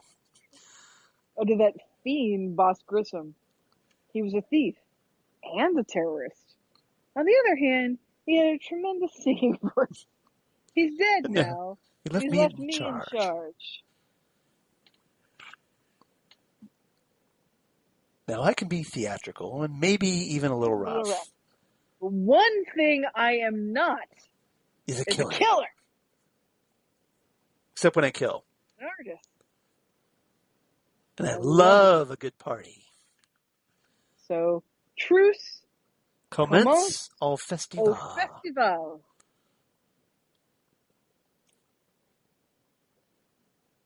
At midnight, I will dump $20 million in cash on the crowd. $20 million. $20 million. Don't worry about me. I've got enough. I could always steal more. Shunk. Shut the mayor up. You heard it, folks. 20 million. And there will be entertainment. The big Dukaroo with me in one corner. And in the other corner, the man who has brought real terror to Gotham City. Batman. Can you hear me? Just the two of us. Mano y mano. Calling you out, bitch. I have taken off my makeup. Let's see if you can take off yours. Well, press pause, Wayne. Yep. Boop. Bathroom break. And have a little bit of a flashback. Yep. Flashback.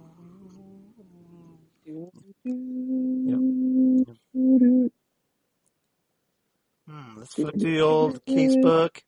Yep. Cutting, the clipping that looks exactly like it was printed yesterday. Yep. That paper hasn't aged very much. Nope. I'm remembering. I remember my time on Krypton. Oh, wait, that's somebody else. Oh, wrong music. Yeah, right. Nice. Very nice. You like that? Okay. No, honey, don't step on the cameraman there on the street. He's right there. He's right in front of you. Don't. No. We're gonna go this way. Okay. What kind of kid still has that much popcorn left after the movie? Right. Really? Yeah. Come on. Yeah. Now let me just talk a minute about Thomas Wayne. Yeah. And this is something we see later in later Batman movies. Thomas Wayne is a billionaire, but he still is a man of the people. Yeah. Taking the subway, seeing movies in the movie theater. He's not like Daddy Warbucks where he buys out the 8:00 show or anything like that. Right. He's a man of the people. You gotta give Thomas Wayne a little bit of credit for that. Yep. Batman Begins had my favorite Thomas Wayne, by the way. Yeah. And I think this is supposed not to the be pearls, even though they're pearls. iconic. Yeah. The popcorn. This part of the movie, I know it's terrible. I think that's supposed to be Tracy Walter right there. And this, you think that was supposed to be Bob? I do. You ever dance with the devil in the pale moonlight? Audio distortion by David Lynch. No. Excellent, yeah. And this fucking guy. Yeah. This is a great, yeah. Apparently, Jack's hairline was just as bad back when he was younger, too. See you around, kid. See you around, kid. Yeah, thanks for killing my parents, asshole.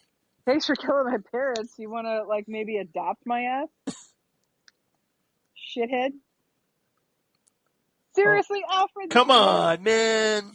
This is not your decision to make to let the ladies in the Batcave, anybody in the Batcave. Dude, Bat bro code.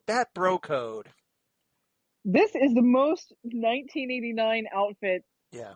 I wore in 1989. Jeans and a black turtleneck. That was like my outfit in 1989. That's all I Yeah. wore.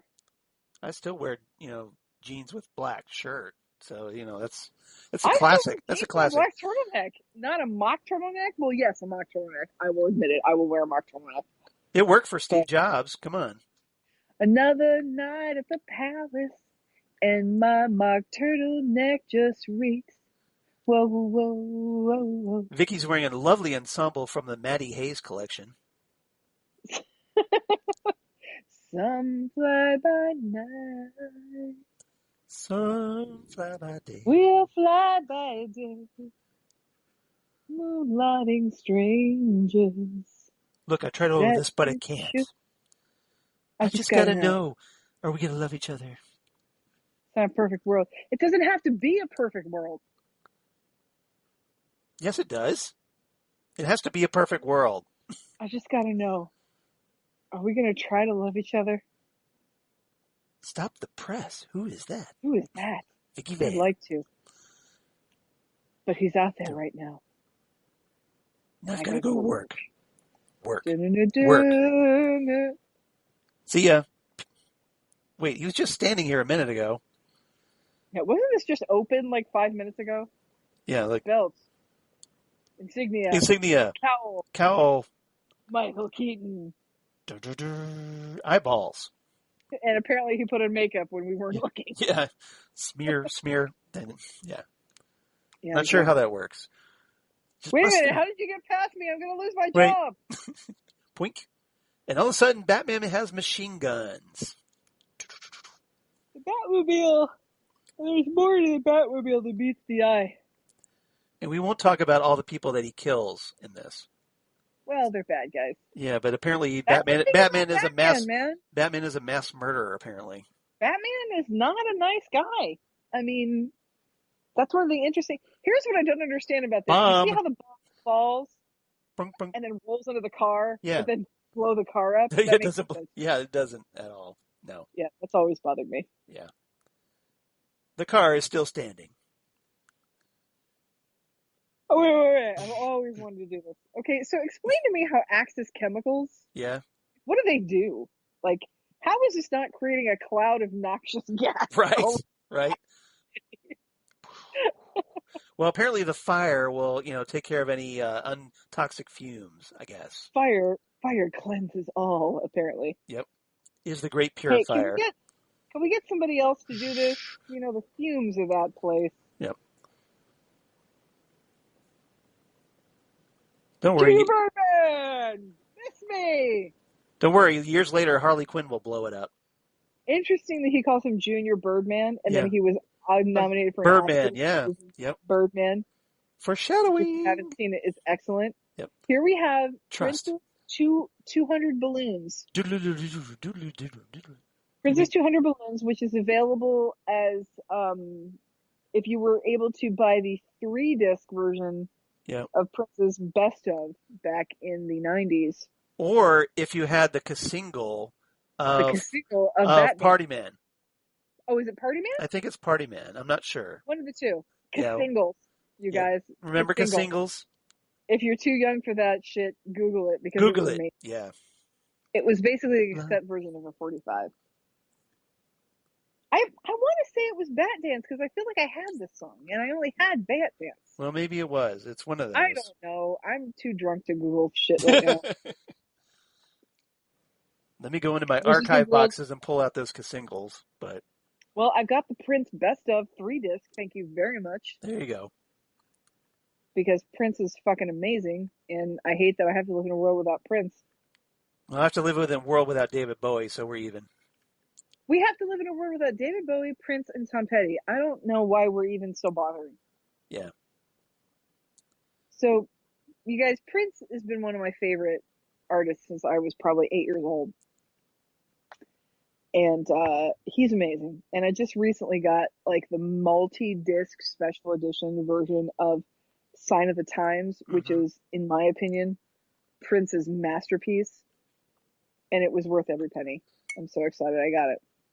This, by the way, is the world's worst Macy's Day Parade. Right. I mean, I know he's dumping $20 million on the crowd. So in case anybody was wondering what the Macy's Thanksgiving Day Parade would be like during the coronavirus, this is it. Here it is, right here. You're going to get some money and you're going to Die. You're going to die. And you're going to die. You're going to die. You know where you are? You're with the Joker, baby. Nice. You're going to die. Perfection. That was chef's kiss. Mwah. Perfect. I'm pretty good at paraphrasing quotes. That was excellent. Cameras, kids actually used to look like that. They actually used to have a sight like that in the middle of the lens. And now the Batwing, the coolest thing ever in a Batman movie. Batwing, which is the greatest thing in the world. Yeah. So much cooler than the Batcopter. Yep. Thank you very much. It's like, suck it, X-Wings. I mean, I love the Batcopter, but the Batwing is Batwing is badass. Charles, I don't know when the last time you went to the Ohio State Fair was. Yeah. But you can ride in the Batcopter. Yeah, that was like five. That was like 5 years ago, like 3 years ago. Yeah, fuck that. It's a 1960s helicopter. Right. I'm not getting up that thing. Nope. Ridiculous. He's at home washing his tights. Washing his tights. Hubba hubba hubba. Who do you trust? Winged bat flies through the night and finds me ready. Bob, Mask. Mask, put him on now. Comes the part. Ship. Where I relieve you the little people of your the burden sad, of your failed and useless lives. But as my plastic surgeon always said, if you gotta go with a smile. Which I can't believe how much of this movie I right. Yeah, right. How did that happen? Osmosis, apparently. Osmosis, yeah, just 31 years of watching this movie, Charles.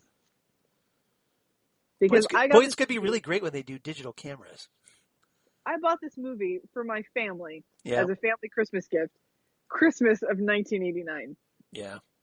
And I've been memorizing it ever since. Yeah, I bought the VHS tape, then later bought the DVD, then later bought the Blu-ray. So yeah. Yep. I'm right there with you. You said. I kind of missed the fact that this movie doesn't start with a commercial with Bugs and Daffy talking about how they. I'm sure I've seen this movie at least 20 times. 20 times minimum. Minimum, yeah, exactly. I said at least 20 times. Yes. Seriously. This was one of the first movies that my ex-boyfriend played when he bought a DVD player. I think it was one of the first DVDs he bought. Interesting. And what the hell kind of town has a church that looks like that? Right. Gotham, apparently. That's just terrifying. And that's the whole point, I think. Yep. I'm just gonna fly right by the baby. Let it go kill people for a while. Yeah. Just doing my just a recon. Just do my flyby. Yep. Ouch! Right in the ass. Boom. Right in the Action News van. Action News taking some hits in this movie.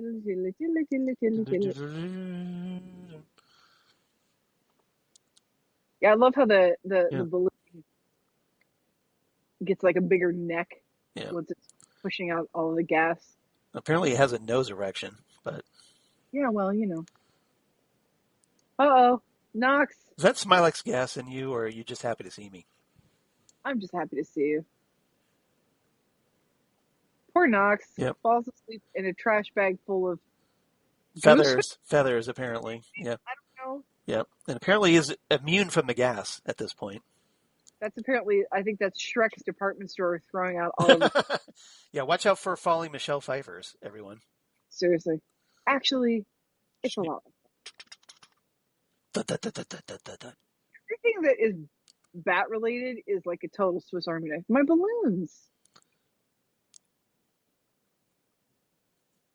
Here we go. Oh, pull it up.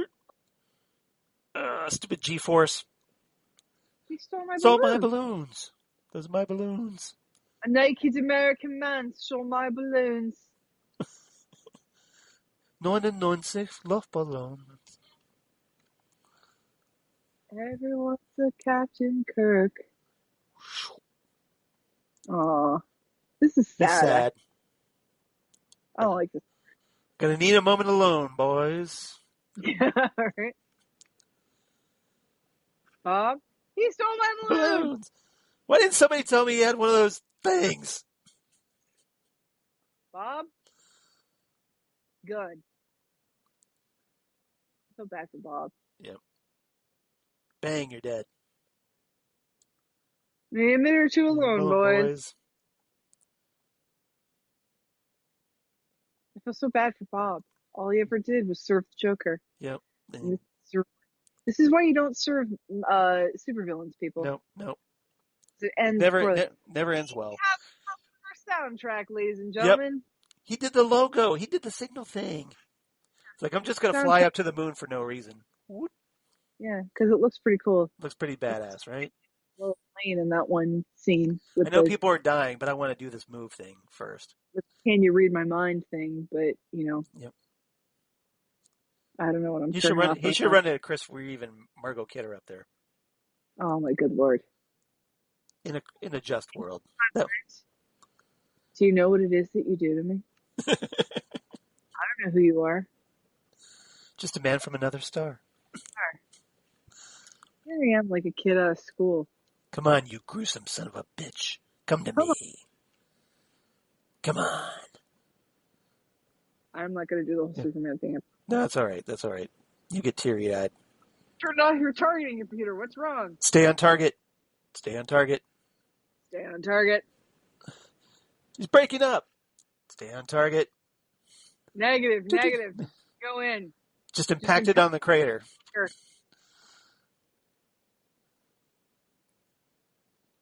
That was in the trailer right there. And how are you walking? Is that a gun in your pocket, or are you happy to see me? I think I'm just happy to see you. Yep. I mean, he shoots him with fucking missiles. And right. Yeah, I know, right?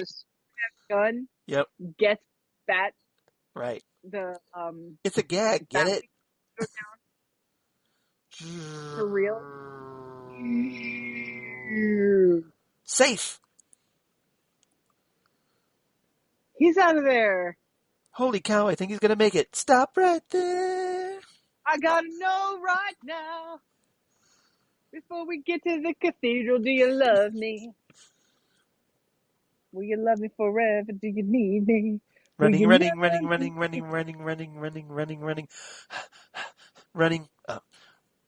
Walking up the steps. Running. Running and running.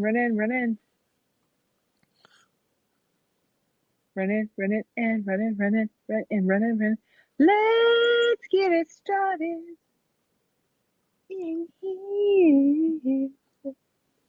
Vicki Vale keeps running. How many bullets can that gun have, seriously? Does he reload? Seriously. Transportation for 2. Red Racer, 5 minutes. 5 minutes? Better make it 10. Yeah, I don't think there's an elevator in this joint. This is in my opinion. Yeah. I don't know because I don't know Tim Burton personally. Mm-hmm. I think this whole scene is an homage to the movie Vertigo. Well, I have a little trivia on this, believe it or not. Tell us the trivia, Charles. The trivia is that apparently this whole business with the cathedral, originally the Joker was supposed to kill Vicki Vale, which would have sent Batman into like being supremely pissed off. But producer John Peters reworked the climax without telling Burton, and then had Anton Furst create this model of the cathedral. But so when Burton had Nicholson go up the steps, he had no idea what was going to happen once they got to the top of wherever. Okay. So that sounds like a very well organized production, right? And it's a good idea because you really shouldn't kill Vicki Vale. Yeah. You know, Vicki Vale's done good thing nobody's sitting in those altars because They don't look very structurally sound. That's where they put the garbage in Alice's restaurant. Because you can get anything you want at Alice's restaurant, excepting Alice. Yep. All right. Just at least he didn't sniff the shoe. Just so you know that we're high up. There you go. Exactly. This is what you call an establishing shot. Could we have more of a Prince Charming allegory than Right. that right there? Yep. With a little bit of Hunchback from Notre Dame thrown in for good measure. With a little bit of Hunchback from Notre Dame thrown in, just peppered in just a little bit. Wee, and all of a sudden it's a Blues Brothers ending. Come on, baby, don't you wanna go home? Sweet home, Gotham City. To that same old place, sweet home, Gotham City, oh. Pat Hingle is always a blatant dollar short, but God love him. Yeah, he tries. Poor Kevin Costner, he tries so hard. Simpsons quotes. I've actually surprisingly not done a lot of Simpsons quotes. No, not tonight.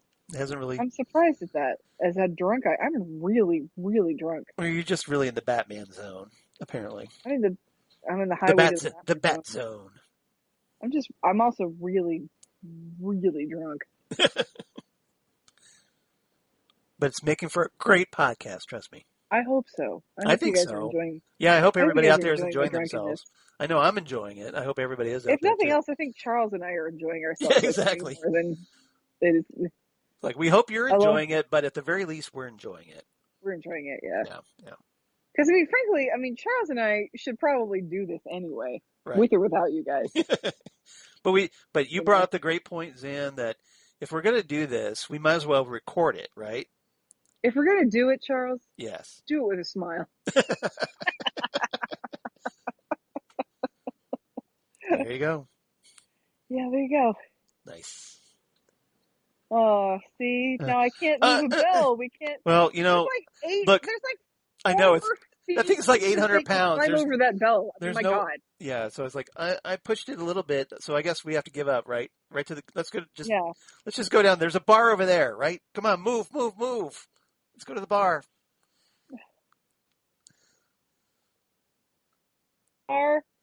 And finish what you started. I'll join you. I'm off in a few minutes. I'll join you when I can. Let me get my hat. Nice Superman reference. Excellent. You like that? I did. Let me get my hat. Yeah. Let me get my hat. Like a big blue bird. With bright red boots. Bright red boots. First round's on me. Let me get my hat. It can be truly said that I have a bat in my belfry. Bats in the belfry. He's been waiting all night for that one. I know, right? That's a allegory for being crazy. Yeah. Again, I feel like Raiders of the Lost Ark. Yeah. Here, the guy doing all kinds of boom faced fancy footwork, and then Batman just takes him out with one punch. One punch. Do. I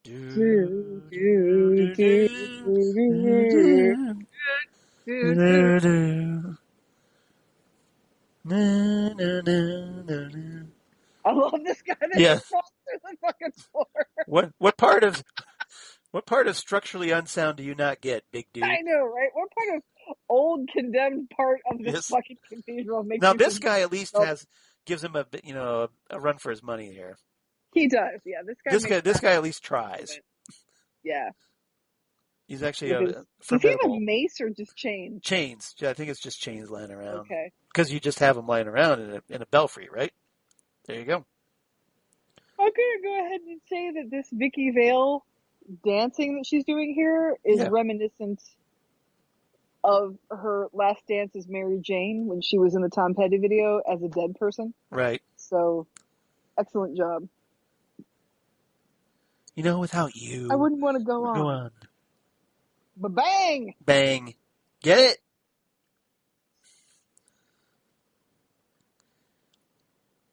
Cheap as Mr. J. Oh, yeah. Mr. J. Mr. J. Yeah, there's a movie I want to see, Charles. What? The Batman movie where Jack Nicholson is the Joker and Lara Flynn Boyle is Harley Quinn. Oh my God. Lara Flynn Boyle, who, if you don't know, was Jack Nicholson's girlfriend for a while in the 90s. This is true. Yeah, I forgot about that, but you're right. Yeah. Yeah. You're absolutely Okay. right. And of course, I'm gonna Donna Hayward on Twin Peaks, everybody. Donna Hayward on Twin Peaks. See, I'm gonna bring it back to Twin Peaks somehow. Yep. And I am walking to the kitchen, and I'm actually doing Ghostwood here. myself. Yep. Heck yeah, baby! It's like You Ghostwood have here. no balls. You really liked that one, didn't you? I like that. One was a good one. Yeah. That was a great one. The pictures you can hear challenge. So Batman's a killer once again. Good job, Batman. See, that's the thing about Batman. I mean, Batman is not Superman. He will freaking kill people. Well, apparently, Batman's racking up a higher body count than the Joker in this movie. Well, I don't know. The Joker killed all those people in the parade. Yeah.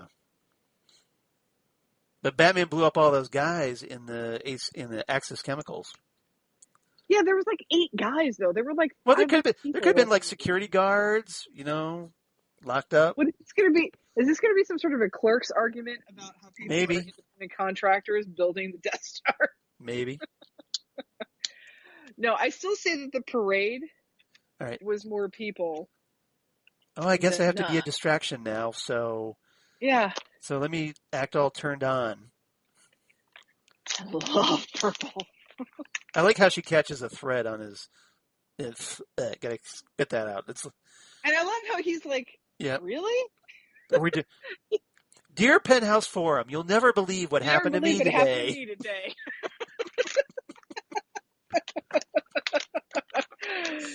I love purple. Yeah, seriously. It's just Jackpot.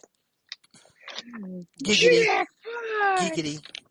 Giggity goo. I have Bong. sex. Punch. I'm gonna kill you. I'm gonna kill you. You idiot!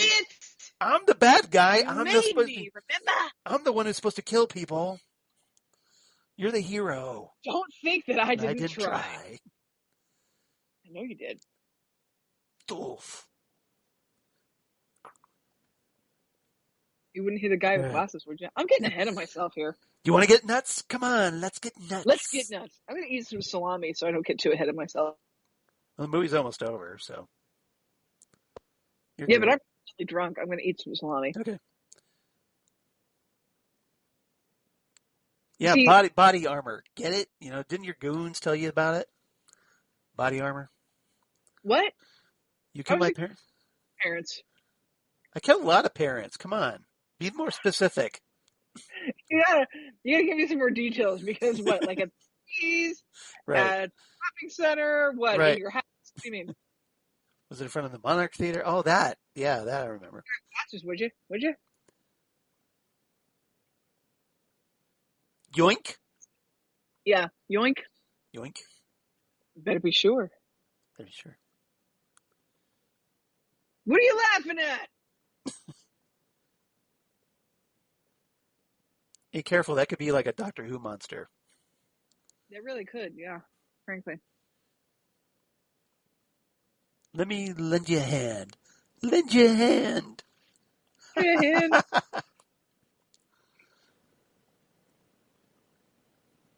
he cracks himself up. He He's does. like the worst. He's the worst. He's that guy that laughs at his own jokes. If you noticed, I have to say, like when he was talking to the crowd, on the parade float, he's the one laughing at his own jokes. he is. I have to say, Charles, in Joker with Yeah. Joaquin Phoenix, Right? joke he tells that when I told everybody I wanted to be a comedian, everyone laughed at me. Well, no one's laughing now. That's a funny joke. It is. That's a really funny joke. Yeah. Shake that ass.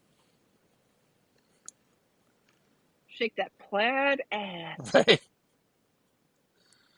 Well, it's time to retire. I got a Lakers game at 5.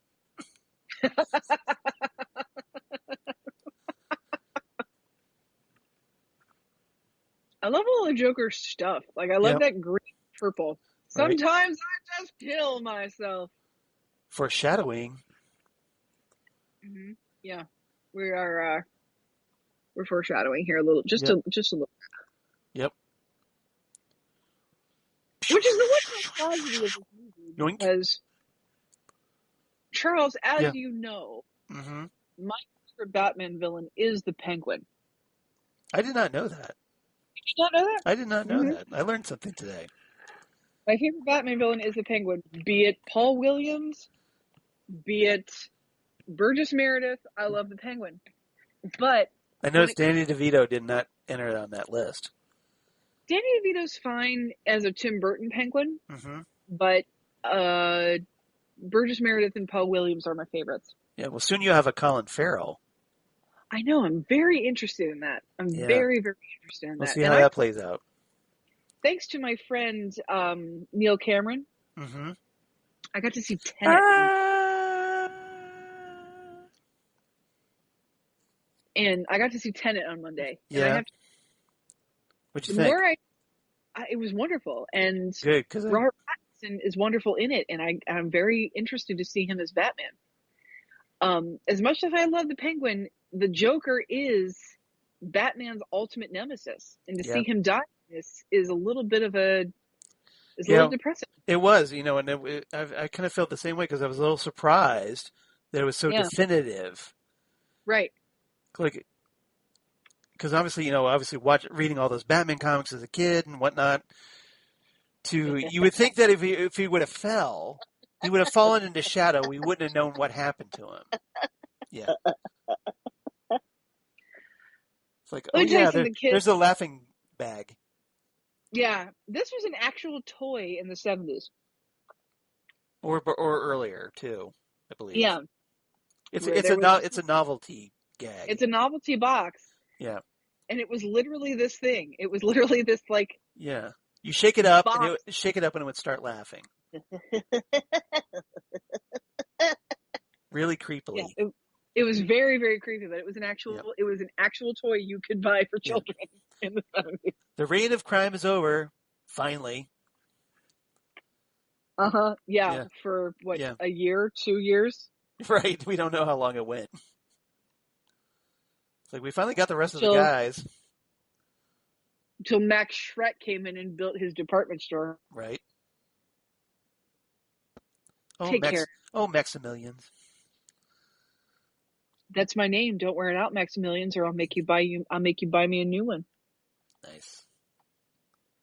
My absolute favorite line from Batman Returns is that right there. Excellent. We're going to have to talk about that now. I think we probably should talk about that. Maybe Christmas time. It's a Christmas movie after all. Well, we do have another Christmas movie planned. Come out to the coast. We'll get together. We'll have a few laughs. Yeah. Fucking California. The bat signal, everybody! Yeah. Dun, dun, dun, dun.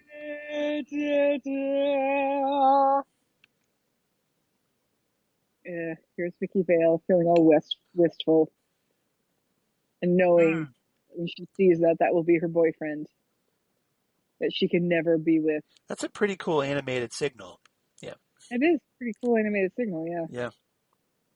And there's Alfred waiting for her to take her back to her man. By the rolls. Put the champagne in the back. I know the fly spot where they got the champagne. We read for 6 hours and we hit the spot. The beat was a bumping and the girlies was hot. He's got a roofier, apparently. I also love how, it's Boston or New York or whatever the fuck Gotham City. Gotham City, Chicago. Gotham's either New York or Chicago, depending on who does it. Yeah. British Rolls Royce where he drives on the right side. Right. Yeah, no other traffic, apparently. Charles, have you ever driven on the right side of the car? Excuse me? Have you ever driven on the right side of the car? No, I have not. Because I've never driven in England or Ireland. The hardest part about doing it is making a right-hand turn. Because you still think people are going to be coming up from your right-hand side. Yeah, that would be weird. That's the hardest part. Yep. Yeah. That Batman 1989, everybody, co-starring Jerry Hall and the late great Tracy Walter. Yep. Dun-dun-dun-dun-dun-dun-dun. William Hootkins, Yep. which would be Porkins. Yep. So that's our movie, everybody. Yeah, there we go. Hope you So enjoyed it. Credits.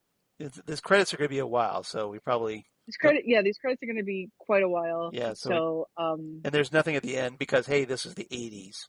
We didn't do the that. 80s, so we didn't do it. But after we get done with this overture that we have for Batman, Right. we're going to hear Princess Scandalous. Okay. So once again, I don't give a shit if you guys can hear me over my headphones. I'm turning because it's Princess Scandalous. Which, by the way, Charles, Yes. let me see if I can do this. If I can actually make it upstairs and make it back downstairs in one piece. See if I can do it. Everybody start placing your bets. Money, money, money. Who do you trust? Let me see if I can find it here. Oh my God, I can't read. Can I even read? Is that it? No. This is everything that I would hoped it would be, by the way. Oh, I'm so glad. Yep. Yes, here it is. Here it is. I'm so excited that I found it. Because as you know, I love Prince and I love soundtracks. So we got to do that. Here it is. Look what I have. What do you got? The Scandalous Sex. Sex Suite. Sex Suite. I couldn't see that other part. It is the 12-inch vinyl single, original 12-inch vinyl of Excellent. Princess Scandalous. That's going to be worth some coin, I got to admit. Well, you know, like I'd ever fucking sell it. Yeah. But still, it's got to be worth something, I got to imagine. One of Prince's best love songs. It is quite choice. Come. Yep. Closer. Feel what you've been dying for. I love this song. That's hilarious.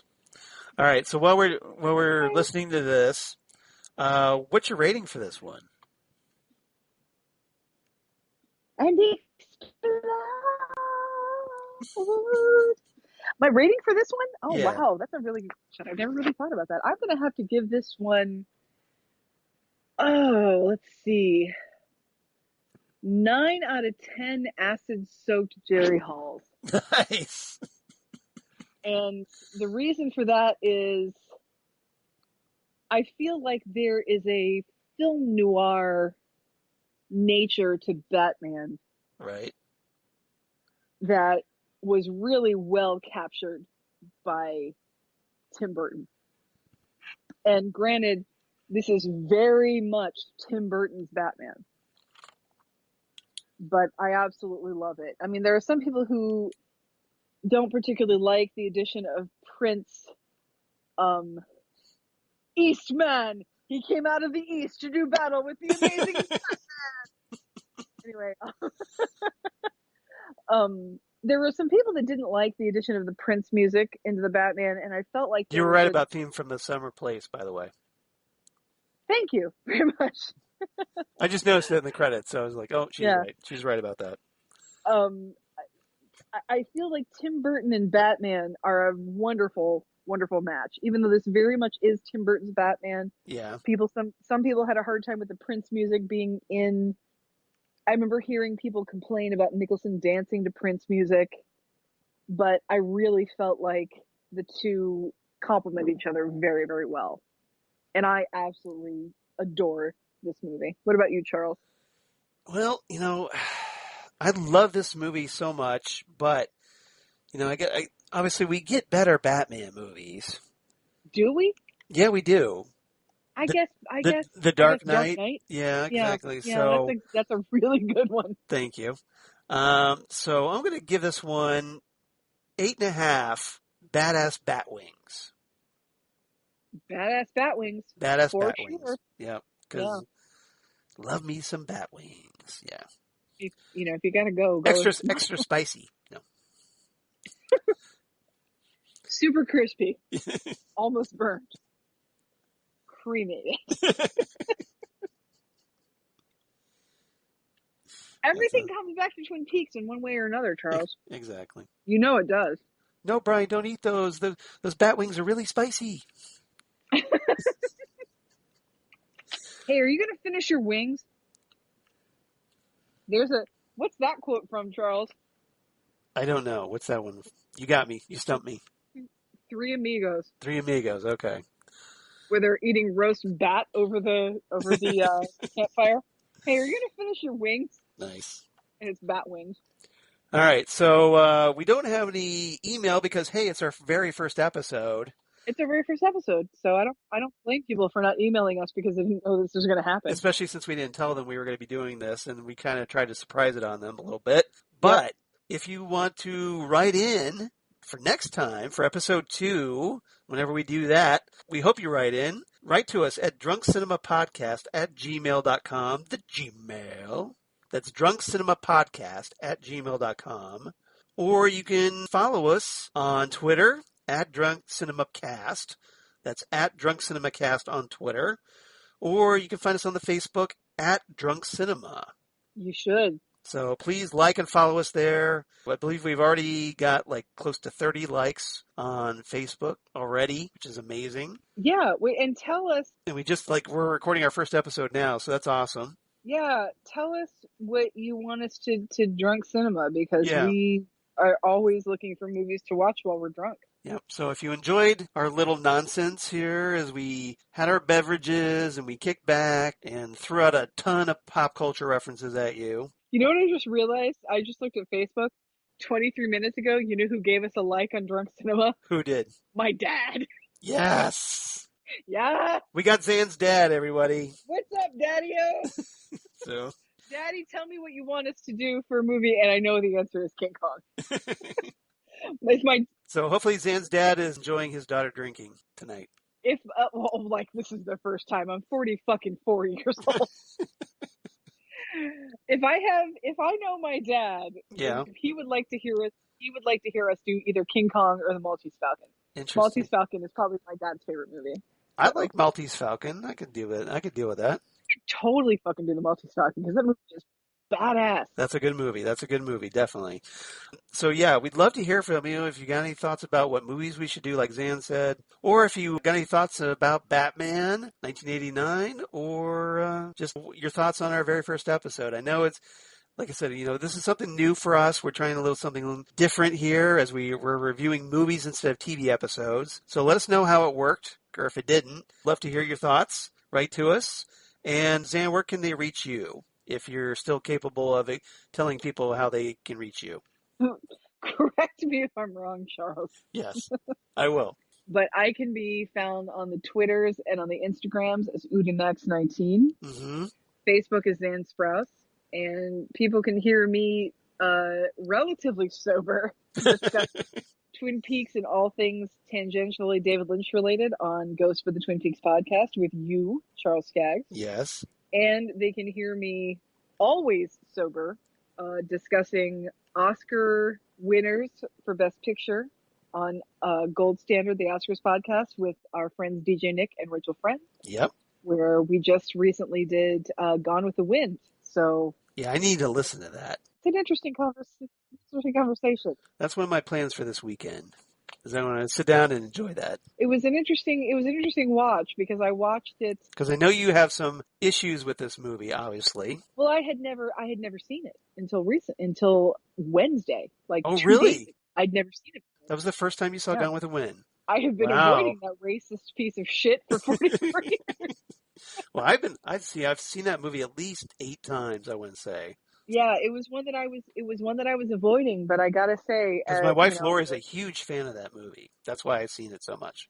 That's the thing. It's got its moments, you know, but it's uncomfortable. You have to acknowledge the racism, but you also have to acknowledge the fact that Hattie McDaniel's character Mammy is the wisest person in that entire movie. I would agree with that. Yeah, it's definitely you will have opinions. So if you want to listen to that discussion, please hit us up on Gold Standard. What about you, Charles? Well, of course, me at Charles Skaggs on Twitter, Charles Skaggs in Hilliard, Ohio on Facebook, at Charles Skaggs on Instagram, and my blog of geeky things.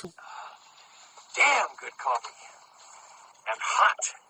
Damn Good Coffee and Hot, where I talk about all the stuff that we kind of sort of talk about here on Drunk Cinema. kinds of movie stuff and comic book stuff and news of my other podcasts for Southgate Media, including Next Stop Everywhere, the Doctor Who podcast, where Jesse Jackson and assorted special guest companions like a certain Xan Sprouse every so often. Every now and again. Yeah. Now and again, join us to talk Doctor Who, Torchwood, Sarah Jane Adventures, or the Fandom Zone podcast, where DJ Nick is joining me right now as we're going through The Boys Season 2, and that's been a lot of fun. And then Titan Talk, the Titans podcast, which is on hiatus, but we're still waiting for Titan Season 3 and Doom Patrol Season 3. And then a certain Ghostwood, the Twin Peaks podcast that I do with the ever-delightful Xan Sprouse as we talk all things Twin Peaks, David Lynch, and whatever pops up in our brains at any given moment in time. Next time we're going to be talking the extra features on the Criterion Elephant Man. Yep. So which is amazing. Yep. So if you had the chance to listen to our Elephant Man discussion, hope you come back for next week's episode as we run down those special features, like Xan said. Yep. It's going to be a lot of fun. Xan, I had a ball. I hope you did. I hope you enjoyed it. I had so much fun, Charles. Was this everything that you wanted to do? And more. Frankly. Did it live up to the hype? I hope. I have to say that I was more eloquent than I expected I would be. You're always eloquent. But make no mistake, I am drunk as fuck right now. So we'll see how we'll see how the rehab goes. We'll see how the we'll see. We might see you in 2 weeks. We might see you in a month. I don't know. It depends on if Xan has to go away for a few months to a clinic somewhere. I just got knocked up with 300 cc's of Thorazine. Xan's gonna take a little nap now. Xan's gonna take a little nap now, but whenever we do record, she's the gatekeeper. Anyway, Charles, you're one of my best friends, and this was so much fun. I'm glad. I've never watched this movie with you, so it was super fun to watch this movie with you. Even if we had to do it in like a COVID setting where we're across town, but we're still hanging out, which is really nice. Yeah, especially right now, like you said, with COVID going on, this is the best alternative we could come up with. But I think it worked out. I think it was good. And I hope everybody out there thought so as well. I hope so too. And if at the very least, I hope you had a good time reliving 1989's Tim Burton's Batman. I always do, and I'm so glad I got to share it with you. Me too, Charles. This was great because like I said, we've never watched this movie before, and that's one of the great things about this podcast is this: we're going to have a chance because you guys, Charles and I, have known each other for about like 12 years, 15 years. It was at a Mid-Ohio Con. Yeah. I would say it was probably... That's right. 2014 or 15. So we've only known each other for about 15 years. Yeah. Because we became friends because we realized on social media that we had mutual friends. This is true. And mutual interests. Right. We had mutual friends, mutual interests, and then we met in real life at conventions, and then we started hanging out, and then we started talking, and we started becoming... And then we did the podcast of Ghostwood. We did Ghostwood. We realized that we are friends, just the two of us, not just because we know no other people. Right. So we've only known each other for 15 years. So the idea that we can talk about these movies that we grew up with or we watched during our formative years together is really great for me because you're a great person, and I love hanging out with you, and I love watching these movies that I love that I know you love as well. Exactly. So now we can kind of share them with each other. So that's great. Yes, exactly. So hopefully we'll come back in 2 weeks, depending on Xan's recovery period, and see what the chartreuse does. Right. Yeah, exactly. Like I don't. But apparently it was a home run, right? It was a home run for tonight, yeah. It was I mean it was for me. What was it for you, Charles? I thought so, definitely. Yeah. So, are you even like the slightest bit drunk? One drink and I'm flying. What can I say? I'm totally drunk and you're totally nothing. So that's okay because somebody has to figure out how to wrap this podcast up. Well, I'm glad that you're able to take the helm because I'm trying. Yeah. All right. So hopefully we'll come back in a couple weeks. You know what Charles is thinking right now about me? He's thinking, you're a real nice girl and I like you a lot, but we got to end this podcast. So for right now, shut up. No. All right. I can't top that. All right. All right. So Xan wins, everybody. Xan wins, of course. All right. So Xan wins the first round of Drunk Cinema. Okay. Episode 2. Hopefully in 2 weeks, we are going to be talking Ferris Bueller's Day Off. Charles, what we need to eat while we're watching Ferris Bueller's Day Off? What's that? Gummy bear.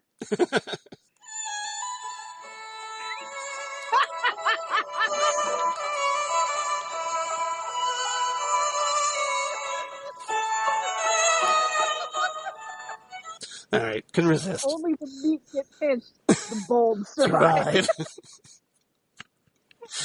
One of the best lines ever, We right? know we have the money. We know we got the money. We just have to spend it. That's all, you bonehead. Snooty, snotty. Snotty. So yes, so this is what you're in for. Sausage King of Chicago. Abe Froman, the Sausage King of Chicago. Nothing good. We've seen everything good. We've seen the whole thing. We ate pancreas. So I'm sure in that spirit, I'm sure everybody's going like, "You're still here? Go home. Go home. Go home. It's over. It's over. Go." Charles, this is going to be a dangerous one because this is literally Yes. the first movie I ever memorized. Well, this is also pretty dangerous because this is one of my all-time favorite movies. Oh my goodness! This is easily a top 5 movie with me. So this is going to be fun. Darling, don't get shame. Dankeschön, darling. Yep. Jesus lies, darling, don't explain. Save it for episode 2. All right. So everybody, hope you enjoyed our very first episode of Drunk Cinema. Hope it lived up to the advertising. I had a ball. Xana had a ball, hopefully. I promise you this is not false advertising. I am drunk as fuck. All right. So there you go. So everybody, please, I hope you enjoyed it. Tell your friends about us. Let them know that we're out here because we definitely appreciate it. And then come on back. Episode 2, Ferris Bueller's Day Off. Bueller. And we'll see you next time right here on Drunk Cinema. Goodbye, everybody. Uh-oh. Down.